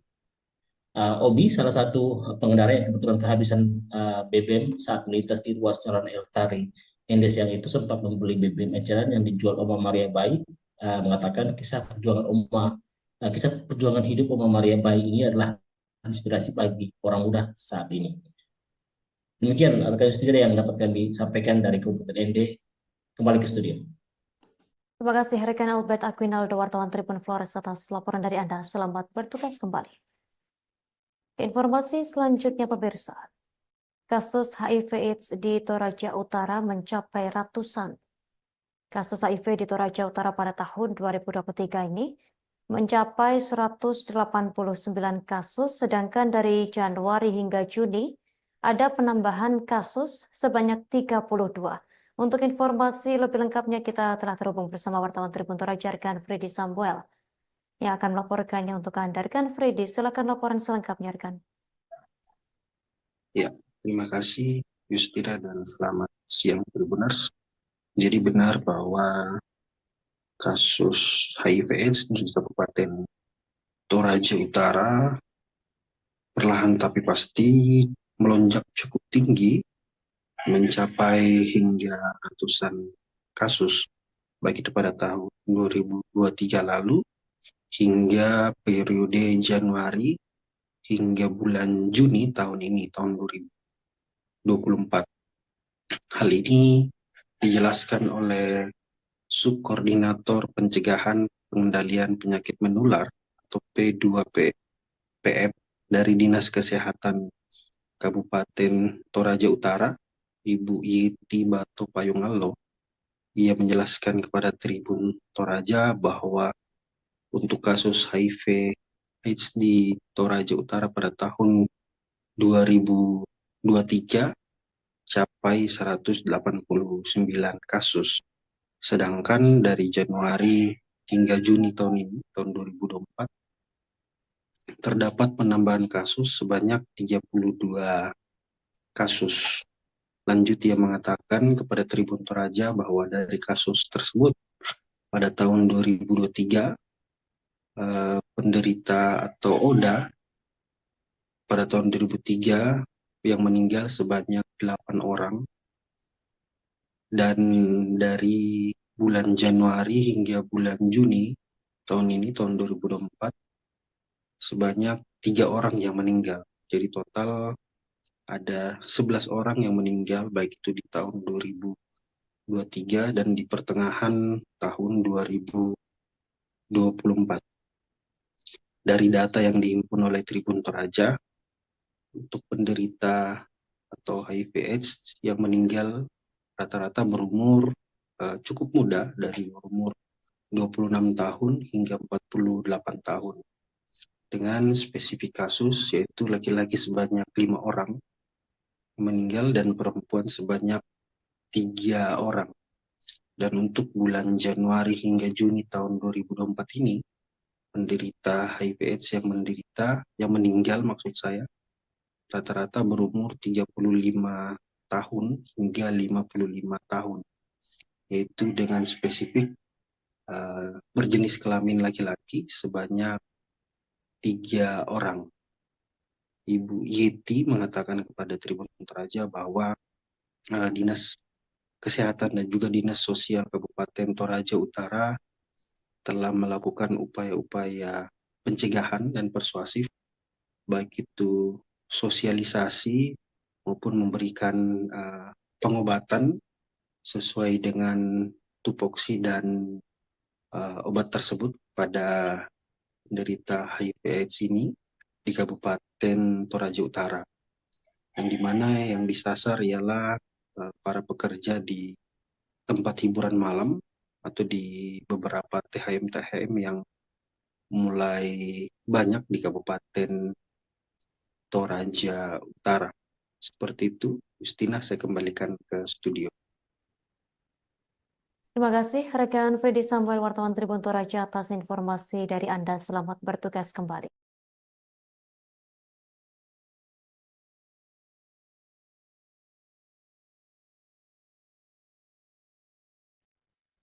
Pemirsa, kebakaran melanda 1 unit rumah dan kios milik almarhum Jafris yang terbakar di Kampung Muhajirin RT 1 RW 1, Kelurahan Rabangodo Utara, Kecamatan Raba, Kota Bima pada Selasa 16 Juli 2024, sekira pukul 12:30 waktu Indonesia Tengah siang hari. Belakangan diketahui rumah tersebut milik Purnawirawan Polri. Untuk informasi lebih lengkapnya, kita telah terhubung bersama rekan Tony Hermawan, wartawan Tribun Lombok. Rekan Tony Hermawan, silakan laporan selengkapnya dari Anda. Terima kasih rekan Justina dan juga Tribuners. Ya, dapat kami informasikan dari Kota Bima, tepatnya di Kampung Muhajirin RT 1 RW 1 Kelurahan Rabangodo Utara, Kecamatan Raba, Kota Bima pada Selasa 16 Juli 2024, tepatnya sekitar pukul 12:30 milik rumah milik Purnawirawan Polri yang bernama almarhum Jafris terbakar. Ya, rumah tersebut yang terbakar bukan hanya rumah tetapi juga kios miliknya. Nah, saat kami konfirmasi kepada Kepala Badan Penanggulangan Bencana BPBD Kota Bima, Gufron mengatakan ketika ia menerima informasi kebakaran itu langsung menuju ke lokasi dan ikut memadamkan api bersama dengan Damkar Kota Bima beserta TNI Polri, Satuan Polisi Pamong Praja, dan masyarakat setempat, Justina. Nah, hingga pukul 13.39 api dapat dipadamkan dan tengah proses pendinginan, Justina. Beruntung saat kejadian tidak ada korban jiwa dalam kebakaran tersebut, namun kerugiannya mencapai dengan 500 juta rupiah. Nah, terpisah, Kepala Dinas Pemadam Kebakaran dan Penyelamatan Kota Bima, Didi Fahliansa, mengatakan bahwa kebakaran tersebut ya diduga berasal dari pohon rumah milik almarhum Japres. Nah, kerugian ya kebakaran yang terjadi siang kemarin itu menghanguskan setidaknya ada 2 unit sepeda motor, kemudian 1 rombong untuk berjualan, 4 kulkas dan alat-alat bengkel, dan kerugian ini ditaksir mencapai dengan 500 juta rupiah, Justina. Nah, demikian, Justina, kami kembalikan ke studio. Terima kasih rekan Tony Hermawan, wartawan Tribun Lombok atas laporan dari Anda. Selamat bertugas kembali rekan. Pemirsa, kita ke informasi selanjutnya. Ribuan sopir angkutan kota angkot di Balikpapan merasa terancam dengan hadirnya bus Trans City atau BCT yang merupakan inisiatif bantuan dari Kementerian Perhubungan. BCT mulai beroperasi mengangkut penumpang dari beberapa titik strategis seperti Terminal Batu Ampar dan lokasi lainnya. Hal ini kemudian menyebabkan keresahan di kalangan sopir angkot yang merasa dampak negatif langsung terhadap mata pencaharian mereka. Untuk selengkapnya akan dilaporkan rekan Zainul, wartawan Tribun Kaltim. Rekan Zainul, silakan laporan selengkapnya rekan. Baik, Justina dan juga Tribuners, dapat saya melaporkan kembali bahwa tadi di wilayah Kota Balikpapan sekira pada pukul 9.00 WITA sedang ramai, di mana ada ribuan supir angkutan kota menggelar aksi unjuk rasa di depan kantor Wali Kota Balikpapan di Jalan Jenderal Sudirman. Jadi unjuk rasa dari ribuan supir angkutan kota ini sendiri dilatar belakangi oleh kehadiran bus Trans City, di mana bus Trans City ini sendiri merupakan bantuan dari Kementerian Perhubungan dengan catatan sebagai upaya mengurai kemacetan yang mulai terjadi di wilayah Kota Balikpapan. Namun akan tetapi Justina dan juga Tribuners, kehadiran bus Trans City ini ternyata justru dianggap mematikan mata pencaharian para pemilik, para pelaku supir-supir angkutan kota, di mana bus Trans City ini sendiri saat ini tengah beroperasi dan dalam tahap percobaan selama 3 bulan ke depan, dan itu tidak dipungut biaya alias gratis. Jadi sehingga penumpang angkutan kota lebih memilih untuk menumpang atau naik mobil bus Trans City ini sendiri. Sebab di dalam bus Trans City ini sendiri juga sudah dilengkapi berbagai fasilitas menarik dan menjanjikan kenyamanan, tentunya seperti tersedia AC dan fasilitas yang lainnya. Dan perlu diketahui bahwa ribuan supir angkutan kota sejak pagi tadi mereka melakukan aksi demonstrasi dan menutup sebagian besar ruas jalan di kawasan Jenderal Sudirman, sehingga kemudian menimbulkan kepadatan arus lalu lintas yang membuat petugas kepolisian terpaksa harus susah payah berjibaku mengatur arus lalu lintas seperti itu. Jadi selama aksi demonstrasi berjalan lancar memang. Kemudian setelah perwakilan dari bis angkutan supir angkutan kota menemui Wali Kota Balikpapan yaitu Rahmat Masud, di sana mereka berdiskusi dan mencari solusi yang dapat menguntungkan kedua belah pihak. Namun di sisi lain, Justina dan juga Tribuners, bahwa bis Trans City ini sendiri ternyata dikeluhkan oleh supir angkutan kota lantaran mengambil penumpang di berbagai titik seperti terminal, yang di mana terminal itu sendiri merupakan perkumpulan massa atau penumpang yang kemudian mereka menumpang di angkutan kota seperti itu. Namun sejak hadirnya bis Trans-City ini sendiri, para penumpang atau masyarakat tidak lagi memilih untuk naik angkutan kota seperti itu. Jadi ribuan masyarakat tadi pada dasarnya atau kesimpulannya menuntut pemerintah kota agar menghilangkan bis Trans-City ini sendiri. Sebab bis Trans-City ini sendiri juga ternyata tadi disebutkan oleh masyarakat bahwa ini adalah sebelumnya diterapkan di Kota Makassar. Namun di Kota Makassar itu sendiri diprotes juga, menuai gelombang protes, kemudian dipindahkan ke Balikpapan. Seperti itu. Sejauh ini, sejak diprotes tadi, gelombang protes dari ribuan massa, pemerintah kota melalui Dinas Perhubungan memutuskan untuk sementara waktu menghentikan operasional bis Trans-City. Dan nantinya akan dilakukan rapat koordinasi lagi untuk membahas ke depannya seperti apa dan juga termasuk dari para supir angkutan kota ini sendiri. Di sini juga tadi masyarakat supir angkutan kota menuntut pemerintah jika memang angkutan kota dimatikan atau ditiadakan di wilayah kota Balikpapan, maka para supir angkutan kota meminta pemerintah untuk melakukan ganti rugi terhadap angkutan kota milik mereka. Seperti itu, Justina. Demikian. Terima kasih rekan Zainul, wartawan Tribun Kaltim atas laporan dari Anda. Selamat bertugas kembali. Kita ke informasi selanjutnya pemirsa. Polres Malang membuka pintu selebar-lebarnya bagi keluarga terdakwa perampokan disertai pembunuhan yang terjadi di Desa Mangliawan, Kecamatan Pakis, Kabupaten Malang, yang terjadi pada 22 Maret 2024 lalu. Sebagaimana diketahui, kasus tersebut kini telah dipersidangkan di Pengadilan Negeri Kepanjen pada Senin 16 Juli 2024.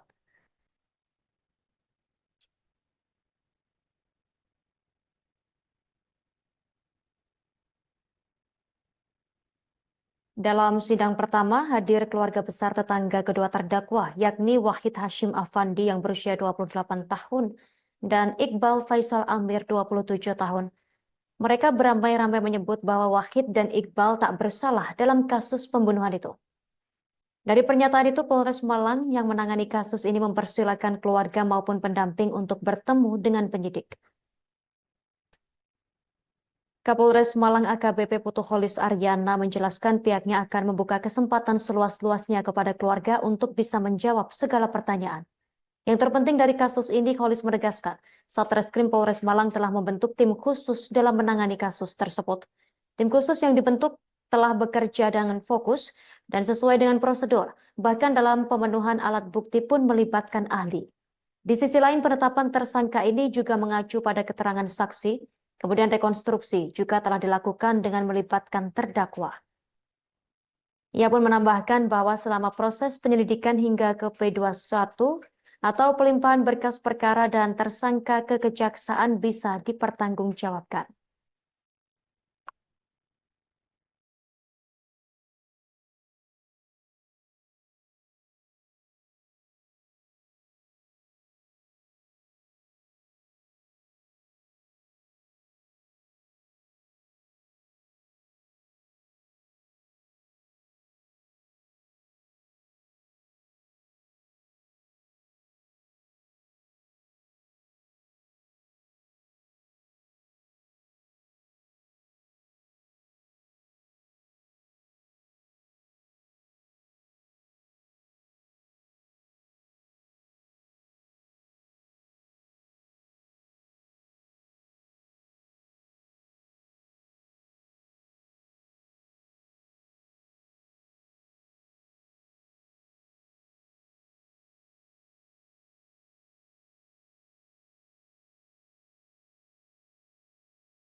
Indonesia dan sejumlah negara yang terhimpun dalam Perserikatan Bangsa-Bangsa menyatakan kesediaannya mendukung keberlangsungan UNRWA. UNRWA merupakan lembaga PBB yang secara khusus menangani masalah pengungsi Palestina. Dukungan dari negara-negara di dunia ini termasuk Indonesia dan Malaysia diutarakan dalam UNRWA Pledging Conference di markas PBB di New York pada Jumat 12 Juli 2024. Dukungan peleji baru Indonesia kepada UNRWA merupakan peningkatan kontribusi sukarela reguler sebesar 1,2 juta dolar Amerika Serikat, setara 19,41 miliar rupiah per tahun mulai 2024. Selain itu, hibah sebesar 2 juta dolar Amerika Serikat. Indonesia juga menyampaikan komitmen untuk mengupayakan pendanaan inovatif bagi UNRWA, termasuk pelibatan masyarakat Indonesia melalui penjajakan kemitraan dengan lembaga pengelola zakat.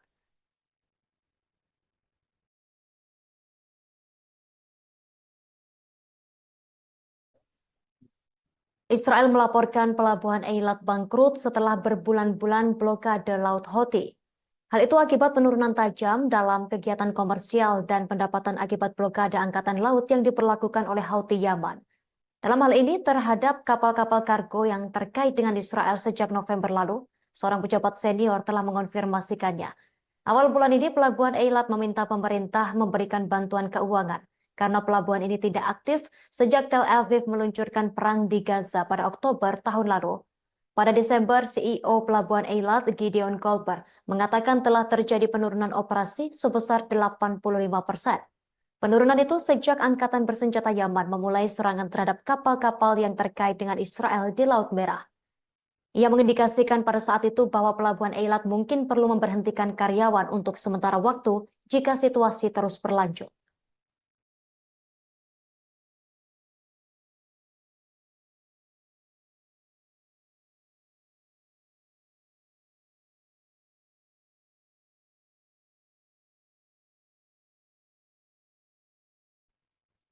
Media resmi Libanon mengatakan Israel pada Selasa 16 Juli 2024 kembali menyerang Libanon.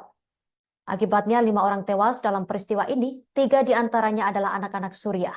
Terkait serangan ini, Hizbullah mengumumkan akan meluncurkan serangan roket ke Israel. Serangan ini sebagai pembalasan peristiwa tewasnya 5 orang tersebut.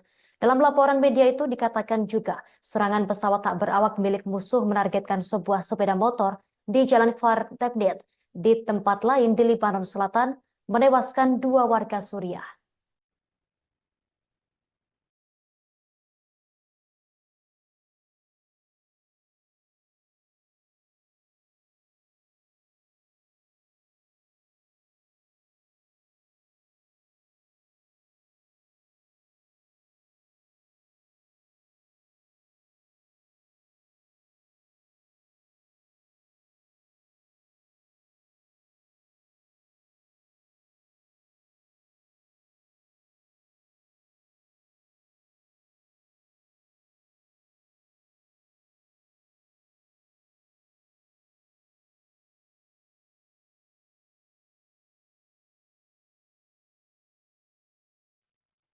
Pemirsa, demikian informasi live update siang hari ini. Saya Justina mewakili kerabat kerja yang bertugas pamit undur diri. Terima kasih atas kebersamaan Anda. Sampai jumpa.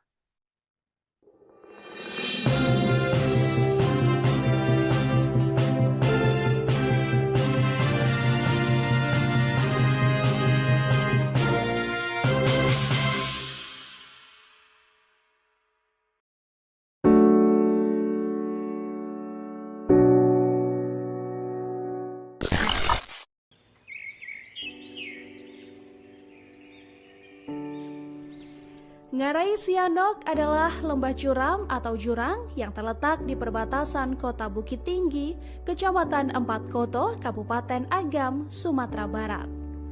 Lembah ini memanjang dan berkelok sebagai garis batas kota dari selatan Ngarai Koto Gadang sampai ke Nagari Sianok Anam Suku dan berakhir di Kecamatan Pelupuh. Ngarai Sianok memiliki pemandangan yang sangat indah dan juga dibuat sebagai salah satu objek wisata andalan Provinsi Sumatera Barat. Bentuk Ngarai Sianok merupakan lembah sempit yang dikelilingi bukit-bukit bertebing curam yang juga dihiasi dengan aliran sungai kecil di tengahnya. Tebing tersebut memiliki ketinggian sekitar 100 meter, membentang sepanjang 15 km dan lebar kurang lebih 200 meter. Proses terbentuknya patahan tersebut menghasilkan sebuah kawasan yang subur dengan panorama yang indah. Kawasan ini mempunyai sebutan lain yakni lembah pendiam karena suasananya yang tenang dan juga damai. Karena masih alami, beberapa flora dan fauna juga terdapat di kawasan ini.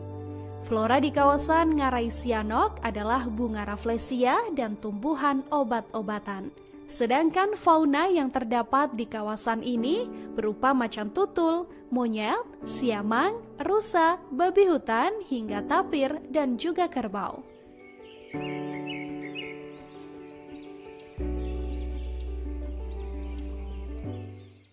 Terima kasih sudah nonton. Jangan lupa like, subscribe, dan share ya.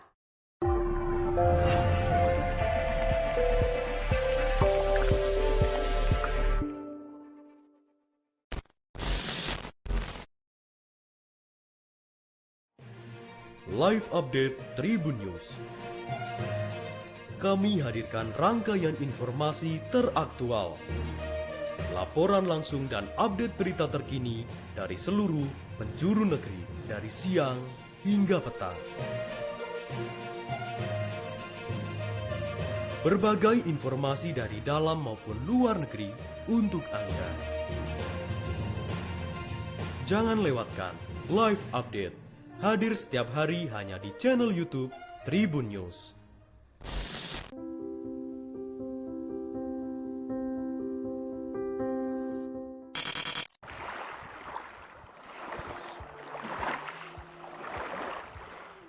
Pantai Bakaro yang terletak di distrik Manokwari Timur, Kabupaten Manokwari, Provinsi Papua Barat, memiliki potensi wisata bahari khususnya selancar ombak atau surfing.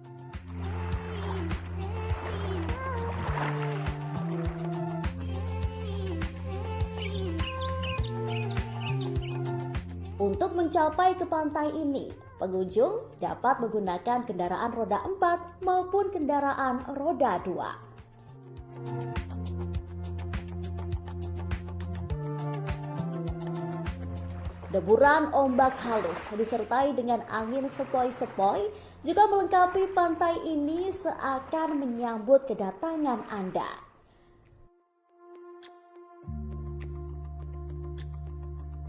Mengunjungi Desa Bakaro memang pilihan tepat untuk memanjakan mata dengan panorama yang indah luar biasa.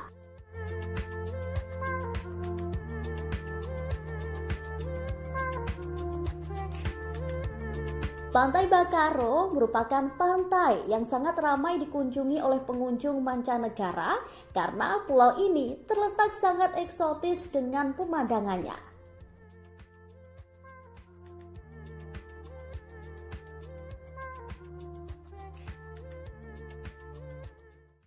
Terima kasih sudah nonton.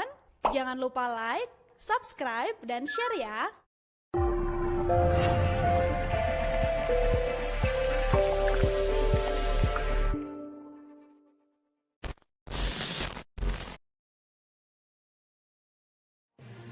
Live Update Tribun News. Kami hadirkan rangkaian informasi teraktual, laporan langsung dan update berita terkini dari seluruh penjuru negeri dari siang hingga petang.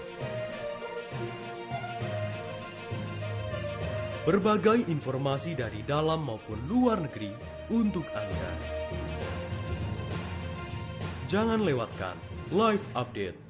Hadir setiap hari hanya di channel YouTube Tribun News.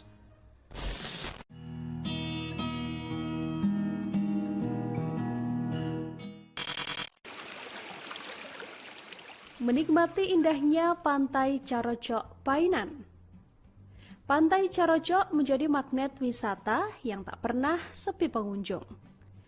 Pantai yang membentang antara Painan di Kabupaten Pesisir Selatan dan Kota Padang ini terus memanjakan para wisatawan. Di kawasan pantai ini, pengunjung tak hanya disuguhi dengan keindahan pantai yang kian memukau, namun juga panorama bawah laut yang mempesona, ditambah cerita sejarah yang sayang untuk dilewatkan. Karena membentang antara Painan dan Kota Padang, secara administratif Pantai Carocok terletak di Painan, Kabupaten Pesisir Selatan, dan Kecamatan 4 Jurai, Kota Padang, Sumatera Barat. Pantai ini berjarak 2 km dari Pasar Painan. Sementara dari Kota Padang, objek wisata ini berjarak sekitar 75 km atau 2 jam perjalanan darat. Pantai Carocok Painan memiliki jembatan yang menghubungkan dengan Pulau Batu Kareta. Wisatawan dapat menyeberang dengan berjalan kaki. Tak jauh dari Pulau Batu Kareta, wisatawan juga dapat menyeberang ke Pulau Cingkuak menggunakan perahu. Biaya yang dibutuhkan adalah Rp20.000 per orang untuk pergi dan juga pulang.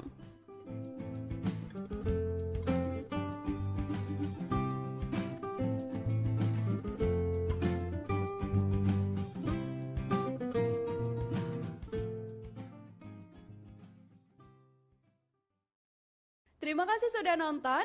Jangan lupa like, subscribe, dan share ya.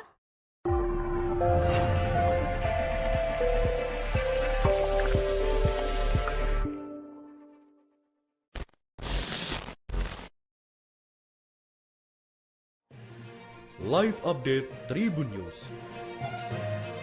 Kami hadirkan rangkaian informasi teraktual, laporan langsung dan update berita terkini dari seluruh penjuru negeri, dari siang hingga petang. Berbagai informasi dari dalam maupun luar negeri untuk Anda. Jangan lewatkan Live Update, hadir setiap hari hanya di channel YouTube Tribun News.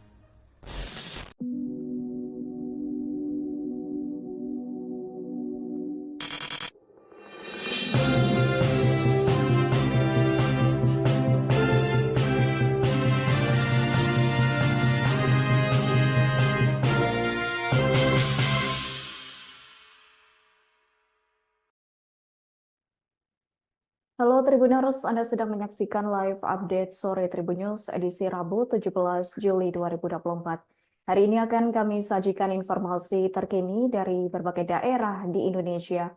Bersama saya Adela Risna, kita jelang live update sore selengkapnya. Tribuners, pengamat politik Ray Rangkuti membuka suara terkait Partai Golkar mengusung kadernya, yakni Yusuf Hamka atau Karib disapa Babah Alun, untuk mendampingi Kaisang Pangarep di Pilkada Jakarta 2024. Adapun Ray menilai dengan adanya duet tersebut menyatakan bahwa Ridwan Kamil lebih berpeluang menang di Pilgub Jawa Barat. Adapun ketidakhadiran RK di Jakarta menurut Ray turut membuat peluang Kaisang maju untuk memperebutkan kursi nomor 1 di Jakarta semakin terjal. Terkait hal tersebut, informasi selengkapnya akan disampaikan langsung oleh rekan wartawan Warta Kota. Yolanda Putri Dewanti, silakan untuk laporan lengkapnya. Ya, baik Adila, terima kasih dan selamat sore Tribuners. Memang belum lama ini Partai Golkar yang dinakodai oleh munculkan duet, yakni pasangan Kaisang Pangarep dan Yusuf Hamka atau yang biasa kita kenal sebagai Babah Alun. Adanya duet tersebut atau munculnya duet tersebut mengisyaratkan bahwa Partai Golkar semakin besar untuk tidak mencalonkan Ridwan Kamil di Pilkada Jakarta 2024 yang disinyalir akan mendampingi Kaisang. Dan dapat dilihat bahwasannya ternyata RK berpeluang besar untuk dicalonkan di tempat atau lokasi sebelumnya ia memimpin sebagai Gubernur Jawa Barat, dan nantinya pada Pilkada 2024 ini juga banyak dari politisi maupun dari pengamat mengatakan bahwa RK lebih berpeluang untuk bertarung memperebutkan kursi nomor 1 di Jawa Barat. Menurut Ray Rangkuti sebagai pengamat politik, ia mengatakan bahwa dengan adanya duet tersebut memang menyatakan bahwa Ridwan Kamil lebih berpeluang menang besar di wilayah Jawa Barat.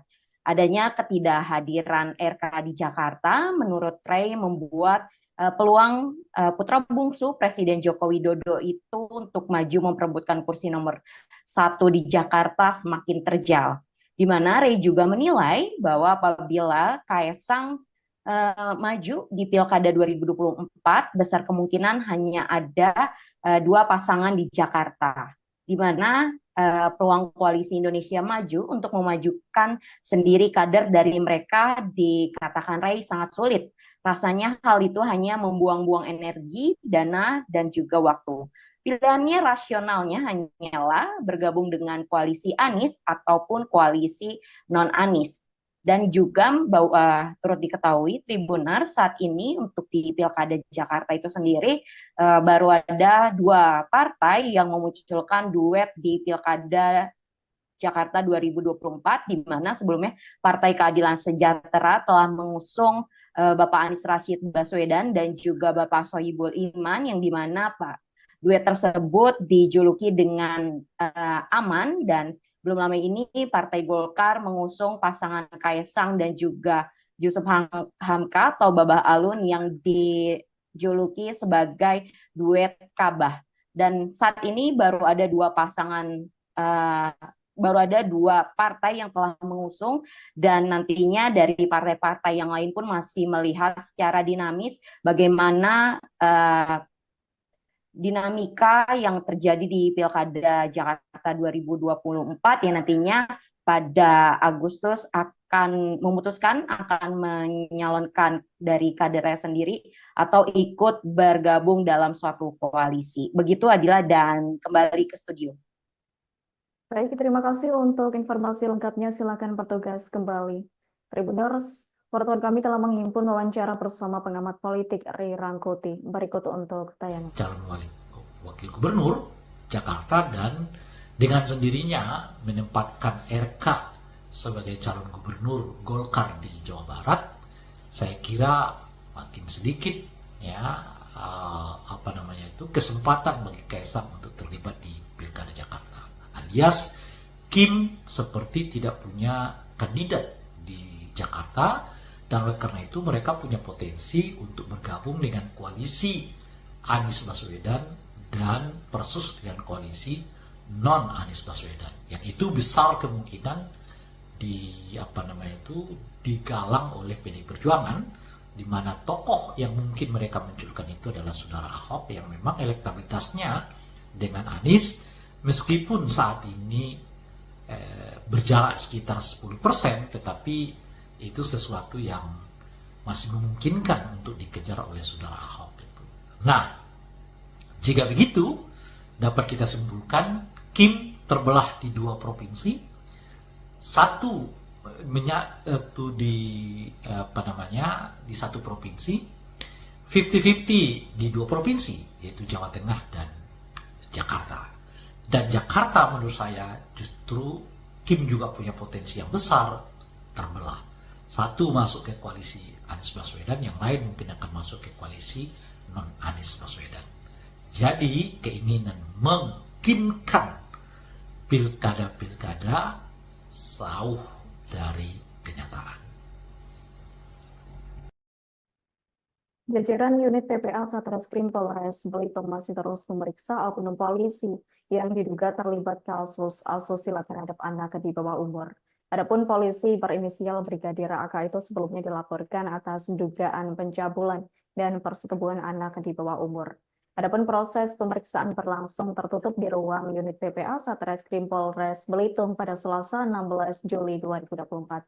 Untuk informasi selengkapnya akan disampaikan langsung oleh rekan wartawan Pos Belitung. Dede Suhindar, silakan untuk laporan lengkapnya. Ya, baik Adila dan Tribuners, bisa kami sampaikan bahwa benar jajaran unit PPA Satreskrim Polres Belitung masih terus memeriksa oknum polisi yang diduga terlibat kasus asusila terhadap anak di bawah umur. Polisi yang berinisial Brigadir AK itu sebelumnya dilaporkan atas dugaan tindak pidana pencabulan dan persetubuhan anak di bawah umur pada hari Rabu tanggal 10 Juli 2024 kemarin. Saat ini oknum polisi tersebut masih terus diperiksa sebenarnya semenjak hari Senin sampai Selasa kemarin, dan informasi terakhir yang kami terima terduga pelaku ini sudah ditetapkan sebagai tersangka, dan sampai saat ini kami masih menunggu kronologis pasti dari pihak kepolisian, tepatnya Polres Belitung, yang untuk mengungkap kronologi dari kejadian tersebut. Informasi terbaru dari pagi yang kami terima pada siang hari ini, unit PPA Satreskrim Polres Belitung bersama Kasubsi Humas akan menggelar konferensi pers untuk mengungkap kejadian tersebut. Bisa kami sampaikan kejadian ini sebenarnya terungkap pada saat salah satu korban merupakan korban dari tindak asusila di sebuah panti asuhan. Kemudian dalam proses pemeriksaan korban, maksud kami, korban ini bercerita bahwa dirinya juga pernah menjadi korban asusila dari oknum anggota Polres Belitung. Dan hingga saat ini kami masih menunggu perkembangan lebih lanjut terkait dari kasus tersebut. Demikian Adila yang bisa kami sampaikan, kembali ke studio. Baik, terima kasih untuk informasi lengkapnya. Silakan bertugas kembali. Seorang pria asal Pekanbaru, Riau, Wais bin Al-Qarni melakukan aksi memperdaya 30 anak perempuan di bawah umur untuk mengirimkan video tak senonoh. Adapun dirinya diduga mengidap penyimpangan seksual. Motif pelaku melakukan aksinya hanya untuk melampiaskan hasrat seksualnya. Untuk informasi selengkapnya akan disampaikan langsung oleh rekan wartawan Tribun Pekanbaru. Rizky Armanda, silakan untuk laporan lengkapnya. Baik, Adila, dapat saya laporkan bahwa pelaku yang merupakan pria bernama Wais bin Al-Qarni ini telah melakukan aksinya sejak Januari 2023. Ini artinya sudah setahun lebih dia melakukan aksi dugaan asusila tersebut. Adapun modusnya yakni pelaku membuat akun Instagram dengan profil seorang wanita bernama Jessica. Kemudian dia mulai mencari target khususnya anak perempuan yang masih di bawah umur, yakni antara sekolah dasar hingga sekolah menengah pertama. Lalu pelaku mengirimkan direct message kepada korban dan menginformasikan jika akun korban ini telah diserang oleh virus. Kemudian pelaku memberikan semacam arahan agar korban bisa mengirimkan video tak senonoh kepada pelaku dengan dalih video tersebut nantinya akan digunakan untuk memperbaiki akun Instagram milik para korban. Berdasarkan hasil pendalaman yang dilakukan oleh tim Subdit 5 Cyber Reskrimsus Polda Riau, ada sekitar 30 orang korban dari aksi pelaku ini, dan tidak hanya di Pekanbaru atau di Provinsi Riau saja, namun para korbannya juga ada di luar daerah yang ada di Indonesia. Kemudian terkait aksinya ini, polisi juga menyita 10 video asusila yang dikoleksi oleh pelaku yang didapatkan pelaku dari para korban. Dan terkait aksinya ini, pelaku dijerat dengan pasal 29 dan pasal 44 Undang-Undang Informasi dan Transaksi Elektronik atau ITE dengan ancaman hukuman 12 tahun penjara. Dan berdasarkan pengakuan pelaku yang juga dihadirkan dalam ekspos kasus pada hari Selasa kemarin, bahwa dirinya hanya mengoleksi video-video tersebut dan digunakan untuk memuaskan hasrat seksual pribadinya. Namun terkait ini polisi juga masih mendalami tentang kemungkinan adanya video yang digunakan oleh pelaku ini untuk melakukan semacam pemerasan atau juga menjual video tersebut ke sejumlah aplikasi-aplikasi tertentu. Begitu, Adila. Baik, terima kasih untuk informasi lengkapnya. Silakan bertugas kembali. Tribuners, wartawan kami telah menghimpun wawancara bersama di Reskrimsus Polda Riau, Kombes Pol Nasriadi. Berikut untuk tayangan. Instagram kamu akan kita amankan dari virus tersebut, sehingga Instagram tersebut masih aktif dengan cara melakukan VS atau video seks antara si korban dengan si pelaku. Tetapi pelaku menggunakan background seorang wanita seakan-akan dia lagi mengamati video tersebut. Ternyata yang namanya Jessica dalam akun tersebut adalah seorang laki-laki, ya, seorang laki-laki bernama Wais bin Al-Karni. Ya, dia memiliki akun Jessica dan dialah sebagai pelaku untuk korban pada anak-anak di bawah umur tersebut. Saat ini kita telah mengamankan. Tribuners, kuasa hukum Kusumayati membantah pemalsuan tanda tangan adiknya Edi Budiono dalam notulen rapat pemegang saham luar biasa atau RUPS LB. Bahkan ia mengklaim tanda tangan Kusumayati juga dipalsukan dalam notulen RUPS LB perusahaan almarhum suaminya Sugianto. Untuk informasi selengkapnya akan disampaikan langsung oleh rekan wartawan Tribun Bekasi. Muhammad Azam, silakan untuk laporan lengkapnya.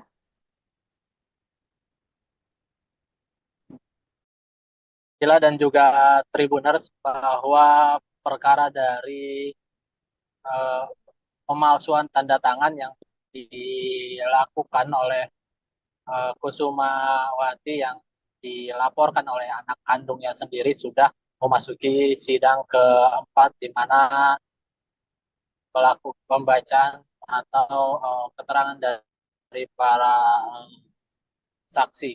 Dan dalam sidang yang dilaksanakan pada Senin kemarin mengungkapkan saksi Edi Budiono mengungkapkan bahwa ibu dari Stefani, dalam hal ini Kusumawati, juga melakukan pemalsuan tanda tangan adik kandungnya, yakni Edi Budiono. Terkait hal tersebut, pihak kuasa hukum dari Ibu Kusumawati, Ika Rahmatika, membantah terkait adanya pemalsuan tanda tangan tersebut. Kuasa hukum mengungkapkan tanda tangan adiknya Edi Budiono dalam notulen rapat pemegang saham luar biasa atau RUPS LB ini tidak dipalsukan. Kemudian juga mengungkapkan bahwa dirinya membantah segala ungkapan yang dilontarkan oleh saksi dalam persidangan tersebut, dan dijelaskan pula bahwa yang menjadi pertanyaan ialah ketika Kusmayati mengetahui itu, juga mengaku bahwa tanda tangan Kusumawati juga memang dipalsukan, yang artinya kliennya ini tidak mengetahui apapun terkait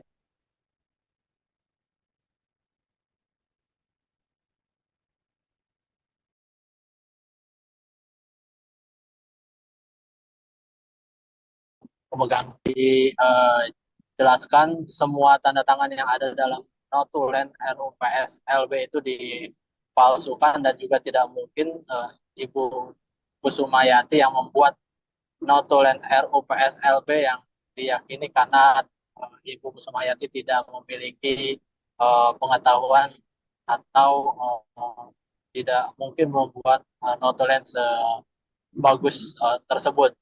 Kemudian juga Ika mengungkapkan bahwa kembali kepada persoalan ialah di luar dilaporkannya kliennya ini karena pemalsuan tanda tangan, juga memang ada hal yang harus diketahui, yaitu mengenai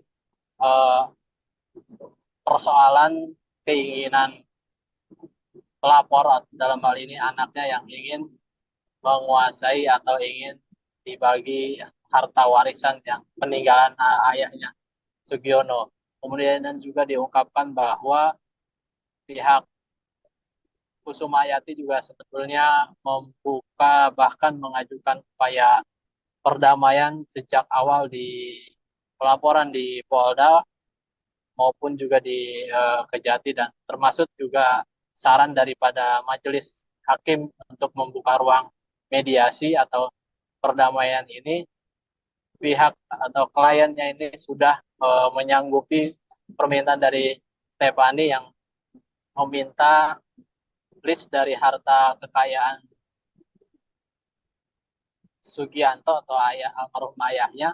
Kemudian juga permintaannya salah satunya ialah untuk memasukkan kembali Stefani dalam pemegang saham di perusahaan almarhum bapaknya. Namun memang upaya perdamaian itu belum juga terrealisasi karena ada sejumlah pengajuan yang dilakukan oleh Stefani yang tidak bisa dipenuhi oleh Kusumayati, yang salah satunya ialah terkait audit daripada perusahaan tersebut. Dijelaskan bahwa memang perusahaan almarhum bapaknya ini merupakan perusahaan kecil yang dikelola hanya beberapa SDM dan berdua saja. Namun untuk mengetahui apakah keuntungan maupun yang lain itu bisa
you.